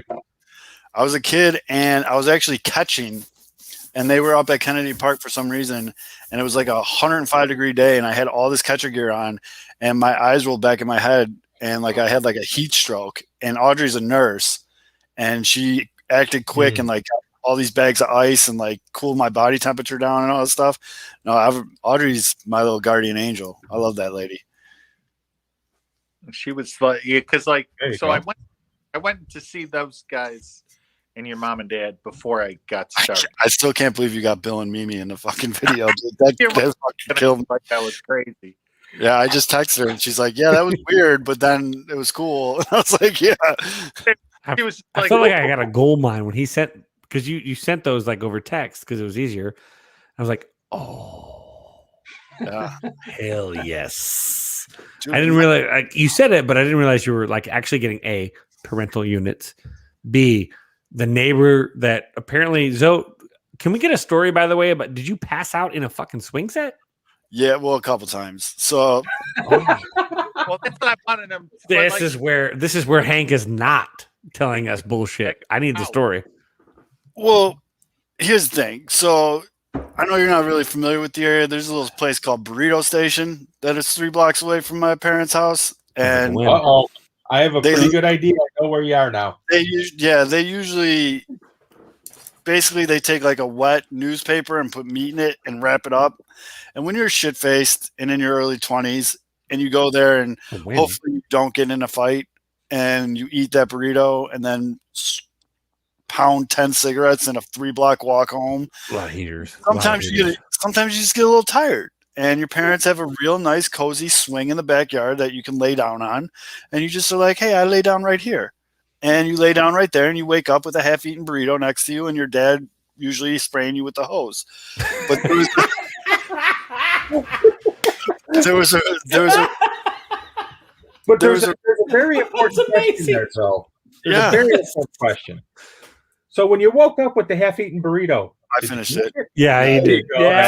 Yeah, you did. But there was one time, and it was it was during the summer. I believe I was home from my collegiate studies, and I woke up to Hank was back there with a bottle of water and some ibuprofen for me. He was your concierge desk. Yeah, man, it scared the shit out of me. But yeah, it was it's a take 2 of these and call me in about 20 minutes. For the record, because of the proximity to Burrito Station, I was not the only member of my family that fell asleep in that swing. A lot of my cousins too would go there, and then they would know that Uncle Bill. Not at the same time, though. No, there's one man swing. Really, really well done swing. Yeah, we're not small people. Appreciated it if I would have got one more door down and got Bill on there too. I don't know. I don't think Bill would have any stories. Bill didn't really play around in that I bracket. think he wanted in too. It was these. I was getting a You lot. should have. I love Jack. that he is literally on your parents' route. Like Oh, the best thing Yeah, ever. you should have Like, got it's the best parents thing in front ever. of the swing. The swing's not there anymore. Oh, That swing. I'm pretty sure they burned it. And when they burned it, like it was like a blue flame. Like, They're like, this is enough. Yeah, from my from the burritos. Yeah. Oh man, Yeah, that was quick. Yeah. How quick his knee is healing, man. That's crazy. Yeah. I mean, I was glad to see him out and about, to be honest with you. And of course, he had to give me shit about making my dad get on a ladder.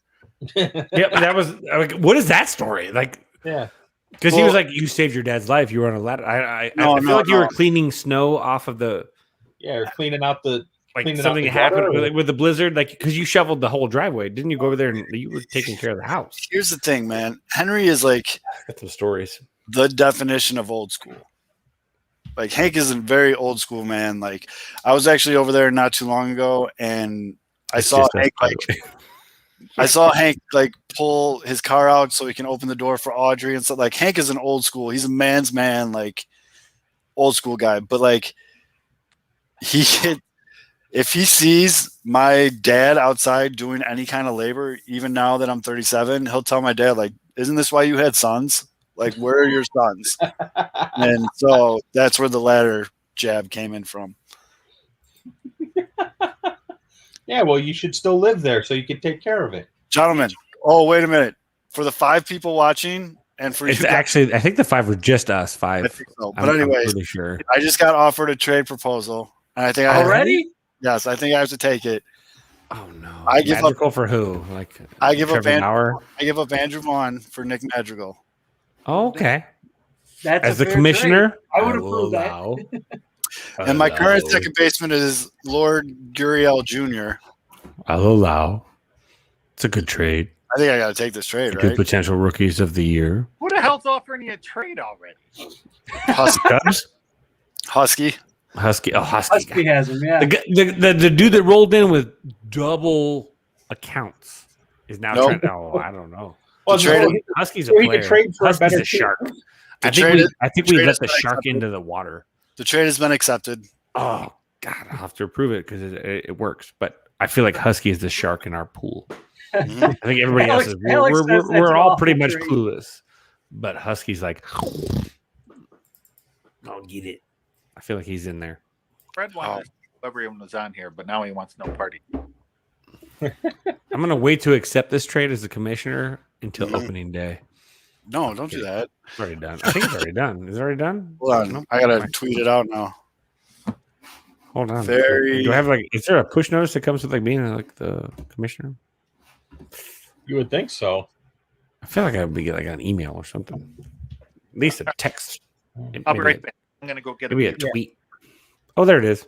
Hey, Zoe, you'll be happy to know that similar to your burrito story, that's happened to me more than once. I've woken up next to a burrito. Oh, yeah.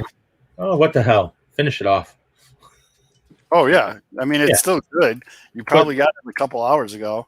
Yeah, So- these were from 63rd and Sacramento. And to your point about Burrito Station, it applies there too.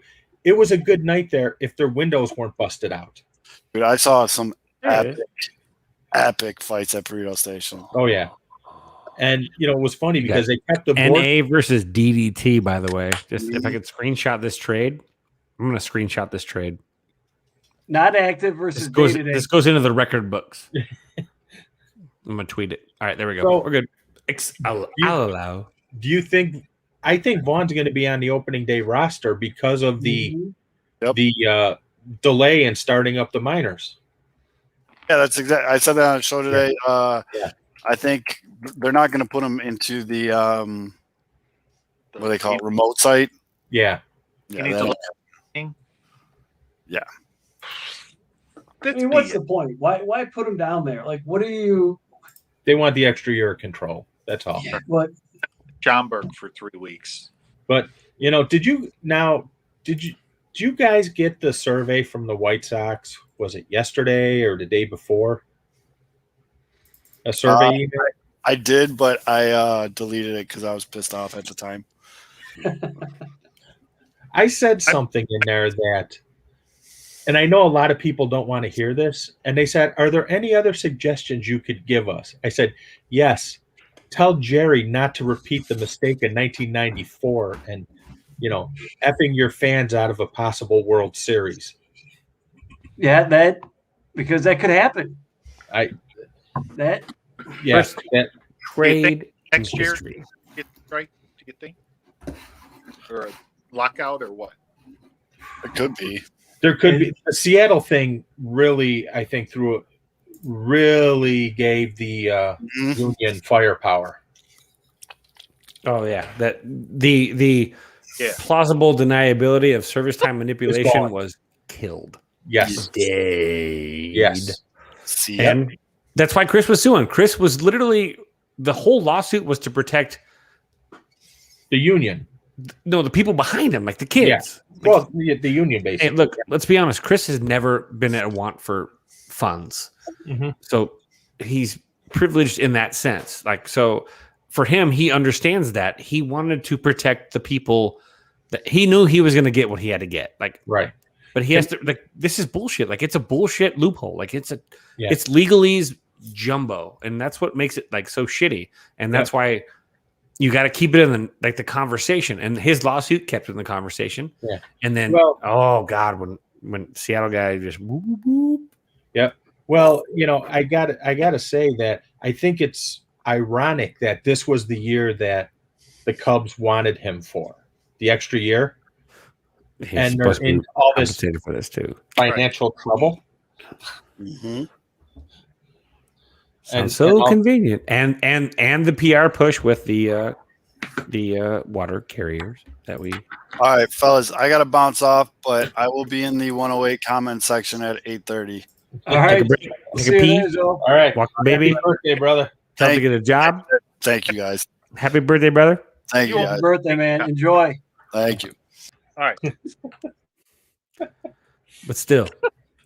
All right, we can start talking about Zoe. He's gone, right? He's gone. Yeah, now. exactly. So that guy hates babies, elderly.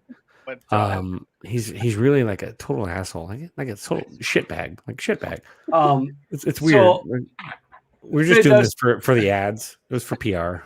Like, really, I was telling you earlier. I was like, "Yeah, your show name. You don't have a show name yet. Like whatever you call it. Whatever the fuck this is. What is it? Is it the taint? Is it the wedgie? The taint? I don't know. The taint. I put the Gucci. I'm trying to. I see that. Yeah. Oh, the gooch. Can you imagine if Tadahito Iguchi played today when the term Gucci was around, instead of like in 2005 when the slang phrase Gucci was like not a thing? Gucci, like Air Force Ones? Like we're Gucci, Air Force Ones. Different strokes too. The Gooch. Yeah. The Gooch. That was his only one of us was not graduated from high school at that point, Luke. Sorry about that. 2002. Again. Oh, good Lord. 2002. Nah, hey, me and Luke are wait, hold on. Pete, you're 92? No, much earlier. What? Yeah. I feel like you're like both you and Jack. I feel like you guys are like 2 years older than me, like maybe 3. No. I'm older. So you're both elderly? Do you guys get your ARP? Like, what's going on here? What's happening? I'll go get my cane right now. Oh, Jesus. I got the titanium knee working over here. Yeah. No, I graduated from high school in ready for it? Oh, don't do it. The most popular song in Chicago, this should tell you when I graduated from high school. The most popular song in Chicago was the Super Bowl Shuffle. Jesus, you 86 or 85? Yes, 86. Oh, my. No. Yep. I got you by 3. 83? 83. You're kidding me right now. Hold on. I know. I look great, don't I? Yeah. Okay, hold on. You both are telling me you guys are 12 years older than I am? No, Jack and I are the same age. I don't know what you're talking about. No, Luke, you're like 27, but you look 47. It's different. Kidding.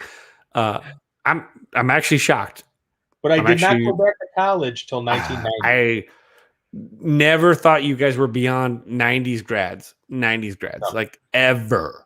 Well, I graduated from college in '94. Why do Okay, you so think that's not the same grad. I was thinking, but holy hell! But that's because that's a like I cheers said, for like youthfulness and happiness. And you also hung out with Jimmy Hart, so that one wins too. Where do you think I got all those records from? You actually were there. Like I didn't realize you were actually there. Yeah. Like, holy hell. Mm-hmm. Lincoln got assassinated. Holy shit. Pete was there. I'll be right My back. God. I didn't miss that one, but oh well.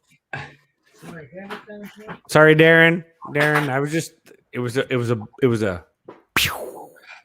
just throwing them out. It was hard to get like and I was afraid I knew I would like leave people out. Like I'm like earlier today we can do another video. A Zoom call about getting tired.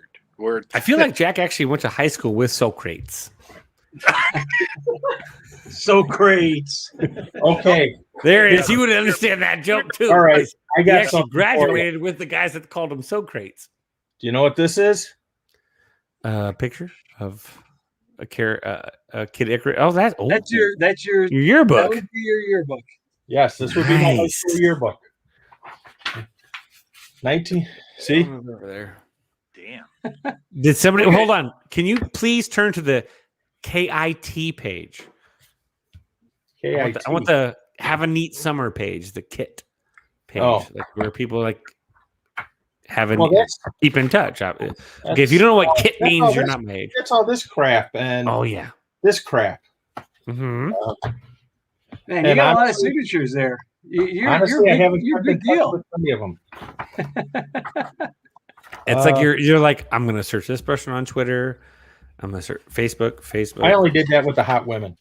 Well, I'm smart. Hello. There we go. Look at that. Well, look at that handsome devil. There it is. Keep it. Oh my. Oh yeah. You've got Was the that- did I sweater. see You've got Bryce the Harper in collars. there? You could have only popped the Is that collar. Bryce Uh-oh, we Harper just- in hey, there? man, we lost Jack. Uh-oh. We lost Jack. You should have popped that collar though. I'm just saying you could have been like a. But I had Not hair. really. I love I it. had hair at that point. You know what you had? You had straight hair too, which was like a blessing at the time. It was feathered and parted down the middle. It was like, business up front and loud dinner in the rear. It wasn't the full party. It was just like a loud dinner. Yeah, it's like a casual And here's just further evidence. Oh, nice. Yeah. Excellent. Yeah. The actually, I'm going to say this, Pete. The people with the best hair in high school, like one of my best friends had the best loaf. Like it was like, pew, pew, pew. It's not there no more. Well, because it was straight, but us with the fuzzy heads, like I was like the curly. Yeah. Luke knows too. Like the I have the Italian, like yeah, it's still there. Like I get I don't know. That part is there, but whew, I got the Italian keeps the hair. I got the Irish curse. That happens, but your hair was delicious. Like at the time, like it was. Awesome. Burn and peel. There is no tan, only burn and peel. It's my girlfriend too, by the way. She's so pale. I'm like, she yells at me like, I'm not good. She's like, I'm burning. I'm like, I don't know what's going on. That's why the 108 is such a great spot to sit at the park. It's in the shade. Yes. Yes. Fun fact So that that's a lot the of sun people don't talk going. about. The sun's back here. Well, not only that. Wait, is the 108 on the first or third base side? First base. Okay, that's okay. It is where the foul pole is. Why have I never even looked at that? Like I've actually never looked at. Again, I've never 108. Like I've never been at Sox. I'm gonna call it Sox Park because I really can't. I can't say guaranteed rate. It's hard. Yeah, I'd rather say most Comiskey. people can't. But I've never actually the only time I partied was up in like the 500. They were like $4 tickets. Yeah. And well, the other really good thing about the 108 is you have the stadium club, also the stadium club wall and everything else blocking the sun for you as well. Because the stadium club basically overlooks the 108. Oh, okay. So it's like they look down on the real they look people. down, and I tell everybody this all the time. I have a membership in the stadium club. Not nice. Hey Jack, you're back. My phone went dead. No, But I have a membership in the Stadium Club for the simple fact that that's my bathroom hack. Instead of waiting in the line, go right up there, and the bathrooms are clean, and you can take care of business if you need to. You guys know about the secret bathroom in center field, right? Well, don't tell anybody it's a secret, but there's Is it a a small secret bathroom. door? Like There's like one. small There's people? one on. There's one right behind the 108 too. Yeah, there's that one. It's the family changing room. Mm-hmm. So there's two secret bathrooms. That one, and there's another one. Yeah. In center field. Two By the secret rain bathrooms. room, isn't it? Yeah, it's yeah. close to it's like a little small 2 or 3 urinal and 2 stall little. Oh yeah, those are the ones like with the fan deck, like next to on each side of the Wait. the food stand. Yeah, the only. What's that, Jack? Oh, Mike. Yeah, we can't hear you, Jack. You turned off my camera. You did that. Just kidding. Psych. But I gotta go. I gotta. What are you gonna be like that guy in the movie Airplane? Sorry. Now, how about? Yeah. I'm mute. There we go. Can you hear me? We can hear you very faintly, but we can hear you, Jack. It's this. What the hell am I phone? So where's this bathroom? In center field, Lou. It's it's under the fan deck, but don't tell anybody. It's a secret. One side is the woman's, one side is the men's. The only time it's not a secret is when it's like opening day or like a big 30,000-40,000 sellout. Mhm. That's when it's like you try to go to the secret bathroom and everybody found it. But that's the secret spot. It's great.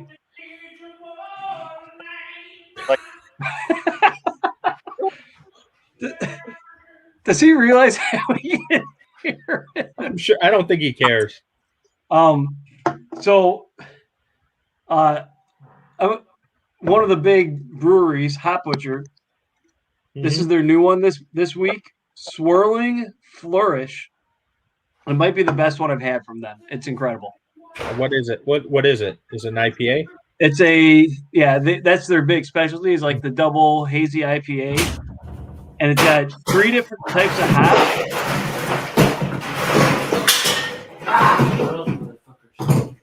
Is there like a brawl? Like I see it in the boiler room brawl, like on Monday Night Raw or something. There, what's going on?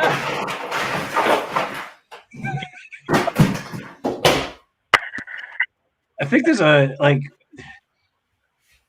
don't know. Fids, are you there? Did you get in a fight? Fid. You hear that? Oh yeah, we heard all that. That was a collapse of everything. It sounded like you're Or in a refill. tables, ladders, and chairs match on Monday Night Raw or something. Oh man, I did fight Goldberg to get in the room. That was weird. I don't know how he got here. I don't know how he got my address. No, I was refilling the cooler. Yeah. I actually had to do a Zoe cooler tonight. Oh, where's my shit? No, there we go. Had to do a Zoe cooler because Bush Latte. Yes. I honestly, last time I drank this was like 2014, and it never got me drunk. So there's no whiskey. So that's really where the problem starts, is with the whiskey. I mean, I'll still shit on Javi Baez sober, but Lou, so that's the land of the South Side. just like good teammates. Walk into any store or grocery store or liquor store, and there's Guinness everywhere. As there should be. Oh yeah, absolutely. Yeah. Got a hell of a deal on. I'm gonna take a picture of this floor so that Yumper doesn't give me shit. By the way, he will anyway. So what's the point? An 8-pack of the cans for $7.99. That's the best. That's you know, I was gonna say one place I found that has pretty cheap Guinness. That Jewel on 87th and the Jewels on 87th and Ridgeland. Add that S. Oh, it's Guinness season here. That's yes, for sure. It's always Guinness season. That's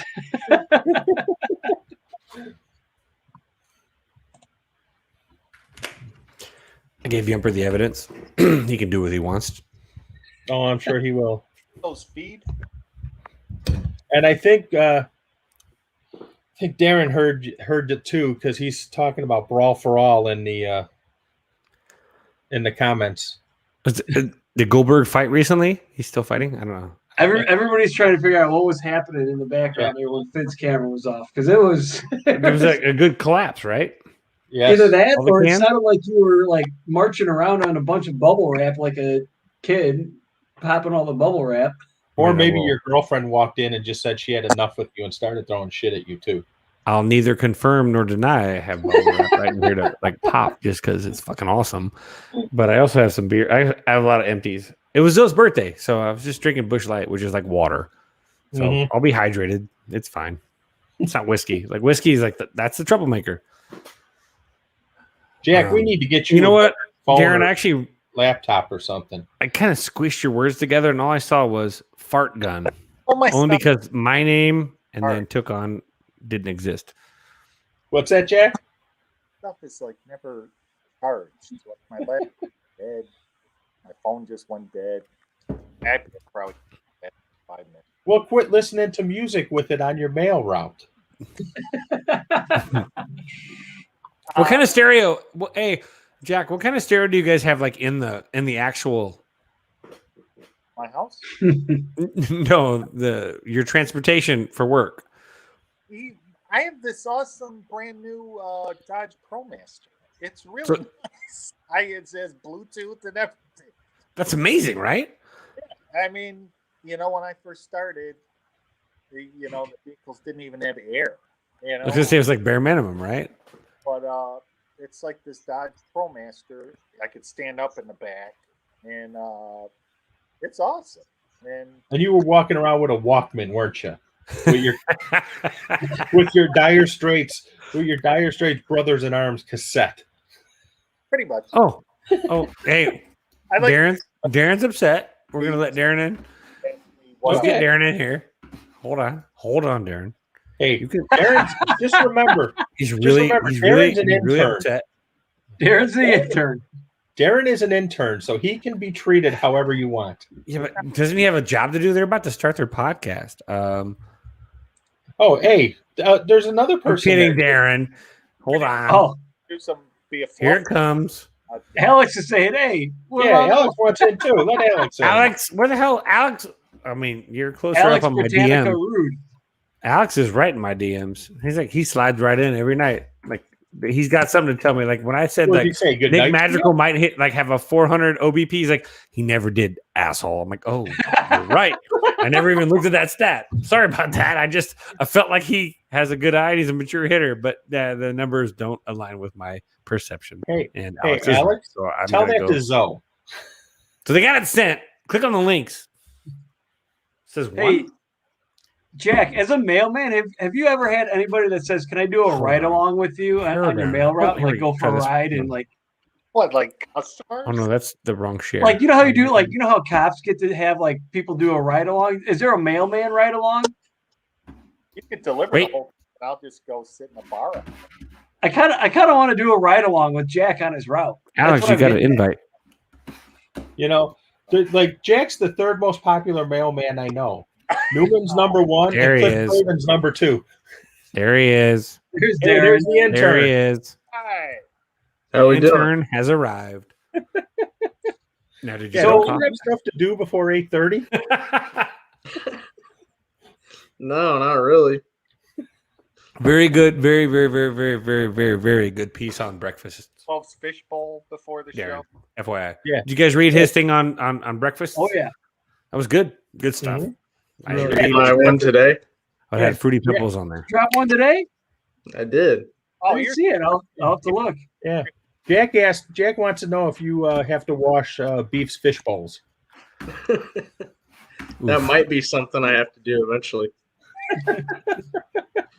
Once you move to Chicago, you're gonna have so many more jobs.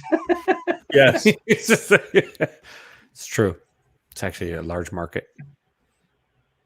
Who do we lose? I don't Why do know I if feel the like we way lost? corporations are fleeing, but We didn't lose anybody. You didn't.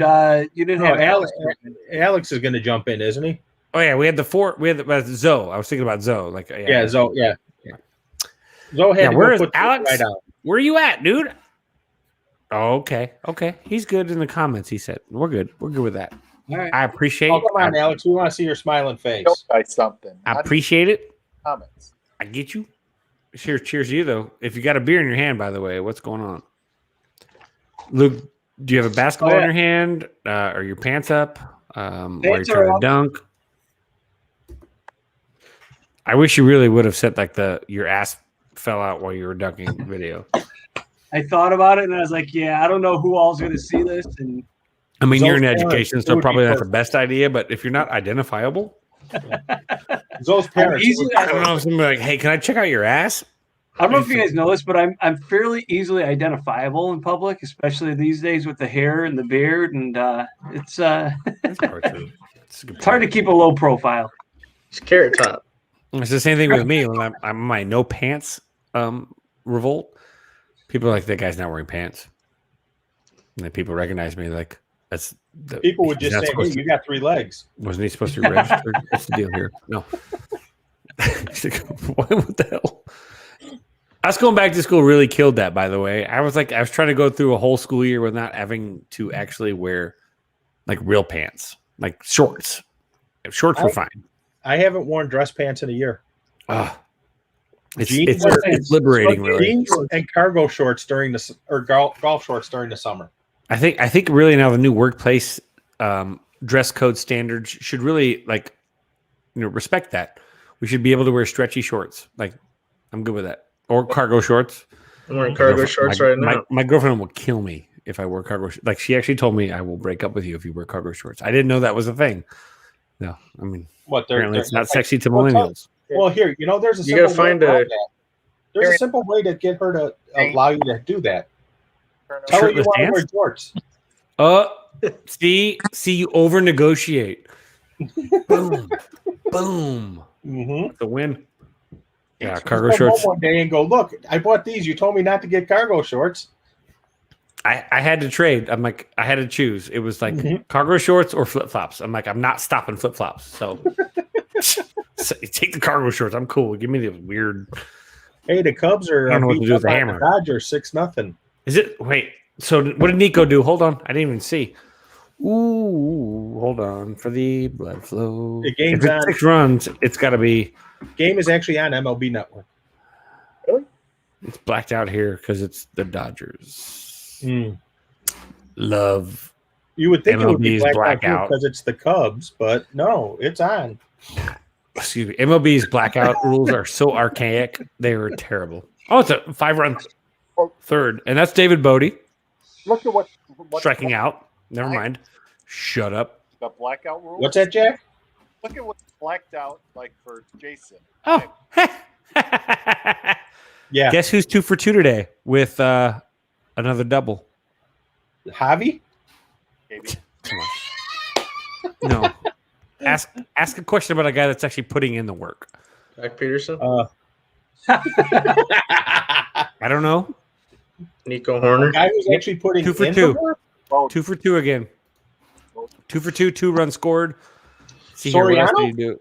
Wilson Contreras. Stole a base. No big deal. Soriano. It's Nico. Top prospect Eloy Jimenez. Nico 2 for 2 and a stolen base. 2 runs scored. I think David Bodie needs to go sit down. Right. But Bodie hit that grand slam that won the game for him. Wah, wah, wah. That was, I tell you what, it was pretty cool at that Pearl Jam concert in 2018 when they talked about David Bodie and they played Luke. See, I would have just left at that point. I'm like, I don't need to hear this shit. Did you run into Wally and My Sock Summer there? It looks frozen. I think Luke froze. Look, he's like, Luke. Luke, I am not your father. He's frozen. So let's look at his dental plan now. There you go. Facial haircut. Look at this. Look how Luke. He shaves off to the cheeks, but he keeps the goatee going, and he goes under the chin, just like that. It's really good front hand side shaving. And I don't know. I got nothing. He's probably watching this right now on Twitter, going, "I hate you all." Oh, he's gone. And see, now And he's gone. restarting. You got to reboot. Reboot. What is he? Canadian? By the way, you guys excited for the new South Park episode next week? Next Wednesday. Oh, really? They're still going. It's a it'll be their second episode in like a calendar year at least since the pandemic. It's called what is it called? They have a clever. It's a clever. The pandemic one was freaking amazing, priceless. Yep. At the end, when she goes, I don't do that.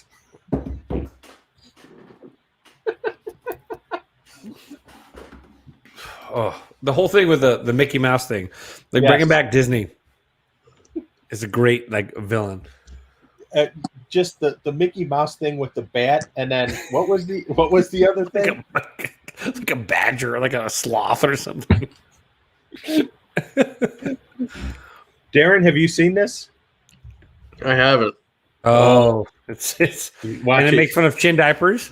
Yes, I haven't watched it in a while.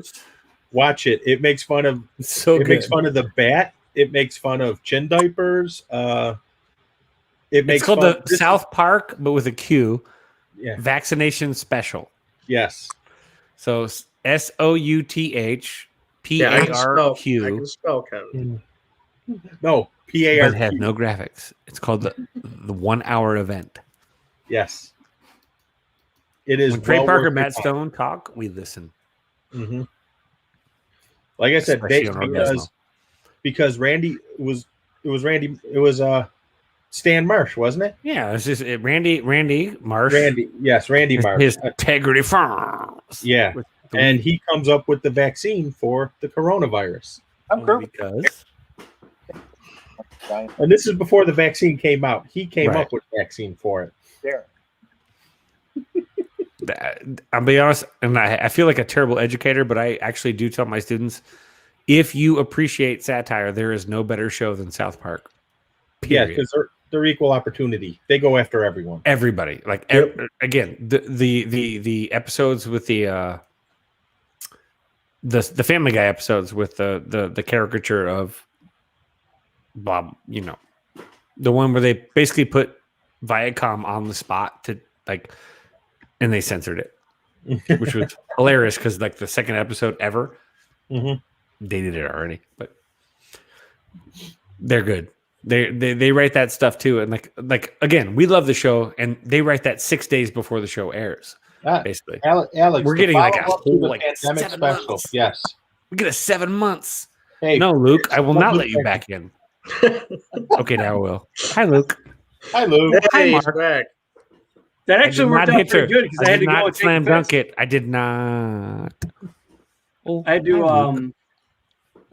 I lost an internet connection, but I also had to. It was a good excuse for a pee break, so that worked out pretty well. Hey, that works. So Clever girl. Okay, Jurassic Park. Did you guys watch the Pee Wee video, by the way? No. The one from Yadog, the Yadog Pee Wee impression. No. I mean, it's a solid Pee Wee impersonation. Did he tweet something about that, or did he just send No, it to no, our no. chat? You know what we're gonna do? he We're said gonna do this. We're gonna go to YouTube because that's free. Video dollars, Francis. It's not for sale, Francis. Oh God.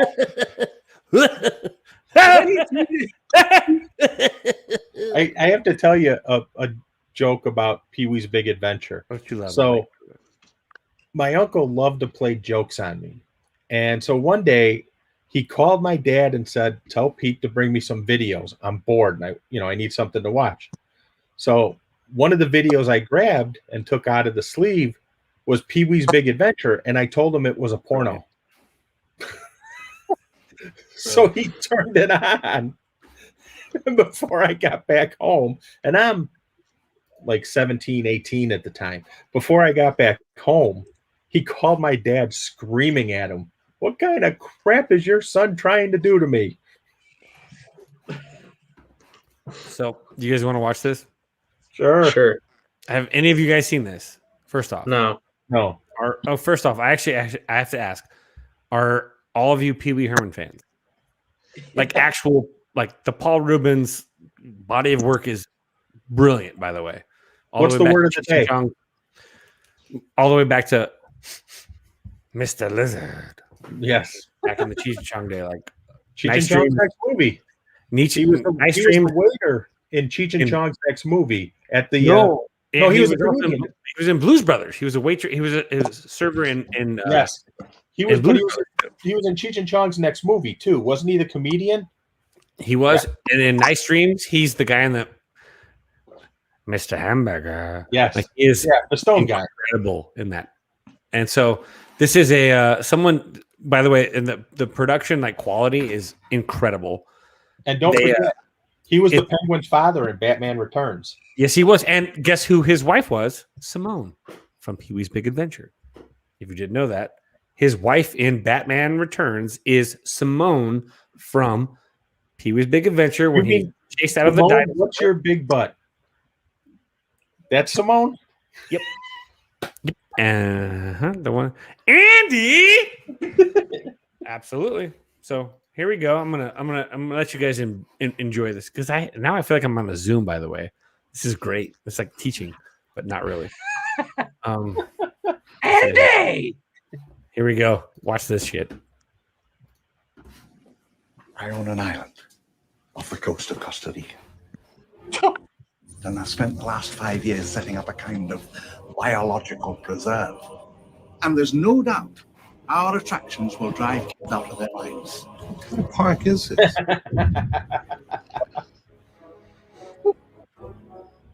We've made living biological attractions so astounding that they'll capture the imagination of the entire planet. Thrown back into the mix together. How can we possibly have the slightest idea of what to expect? Incredible. Yeah, that's nice. Gotta go. The mat is phenomenal.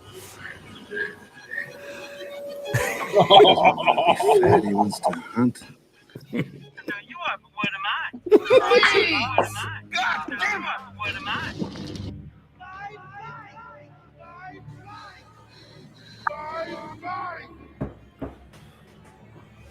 Come on, we gotta get out of here. Now, right now.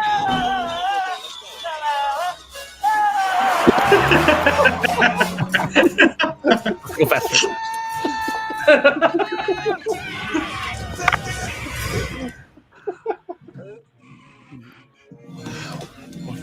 Fences are failing all over the park.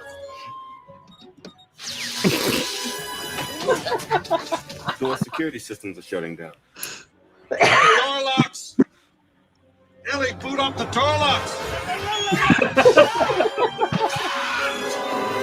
The only thing that matters now are the people we love. John, they're out there where people are dying. Go ahead and scream your head up! We're miles from where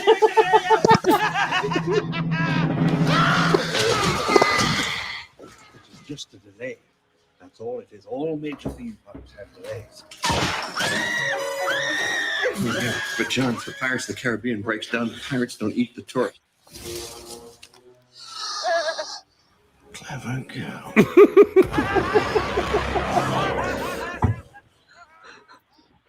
Who the hell? Them Pixel Riot. Good for you, Pixel Riot. You are a hero. Hey, it's day 25, almost time. That was awesome. Yeah, that's some good stuff. Yumber, it's on my. I think I posted it last night late when I saw it. It was incredible. It's any Pee Wee. I'm a huge Pee Wee fan. I think I actually dressed up as him 3 Halloweens in a row when I was younger, and then twice as an adult. So you're gonna dress up as him at some point during the 108 tourney, I would think, is what you're saying. I'll share the pictures. Yeah, I think there should be a video of you doing the dance too. Ooh. The tequila dance. Wait. Oh yeah. Wait. Are you saying that I'm in the tourney? I can neither confirm nor deny. I do not know what the Did turning you just press spoil is. alert? This is a spoiler. alert? There's a little bit of controversy there earlier. People were like, "Who's in? Who's out?" You'll find out a week from today. That's right. God, I don't want And we'll be going on about 8:30 this time next week. I know how better content. We will. Barely made it. I know that I would hope that all of you have your games ready. It's sort of like a Survivor type thing. Yeah, like so what would you say is the survivor's guide to the 108 tournament, Pete? Your friend is not your friend if you're going against them. Oh God. We're in the mafia now again. And also, if you go against Ken Woe, anything is on the up and up. Let him have it on his jacket, whatever. If you haven't noticed, I've already started putting together some evidence. Like that last video. Yeah, I think that just because he's appeared in both videos, that was all I got. That's just for the videos. I'm just kidding. Not really. He just needs to follow me. I lost 2 last. Stop being an asshole, Ken. Follow me. I'll send him a message later and say, "Hey, Ken, follow him." I got photos. I really He'll be don't. like, But I got photos. I ain't gonna follow no fucking Cub fan. Nope. I lost 2 last year. Delete this whole account. We'll put. Hey, you know what? I think we should put the intern on it. Darren? On what? Coffee and Kenwo. Yeah, Coffee and Ken Woe for K-Fids. Oh, sorry. I don't think that's a good idea.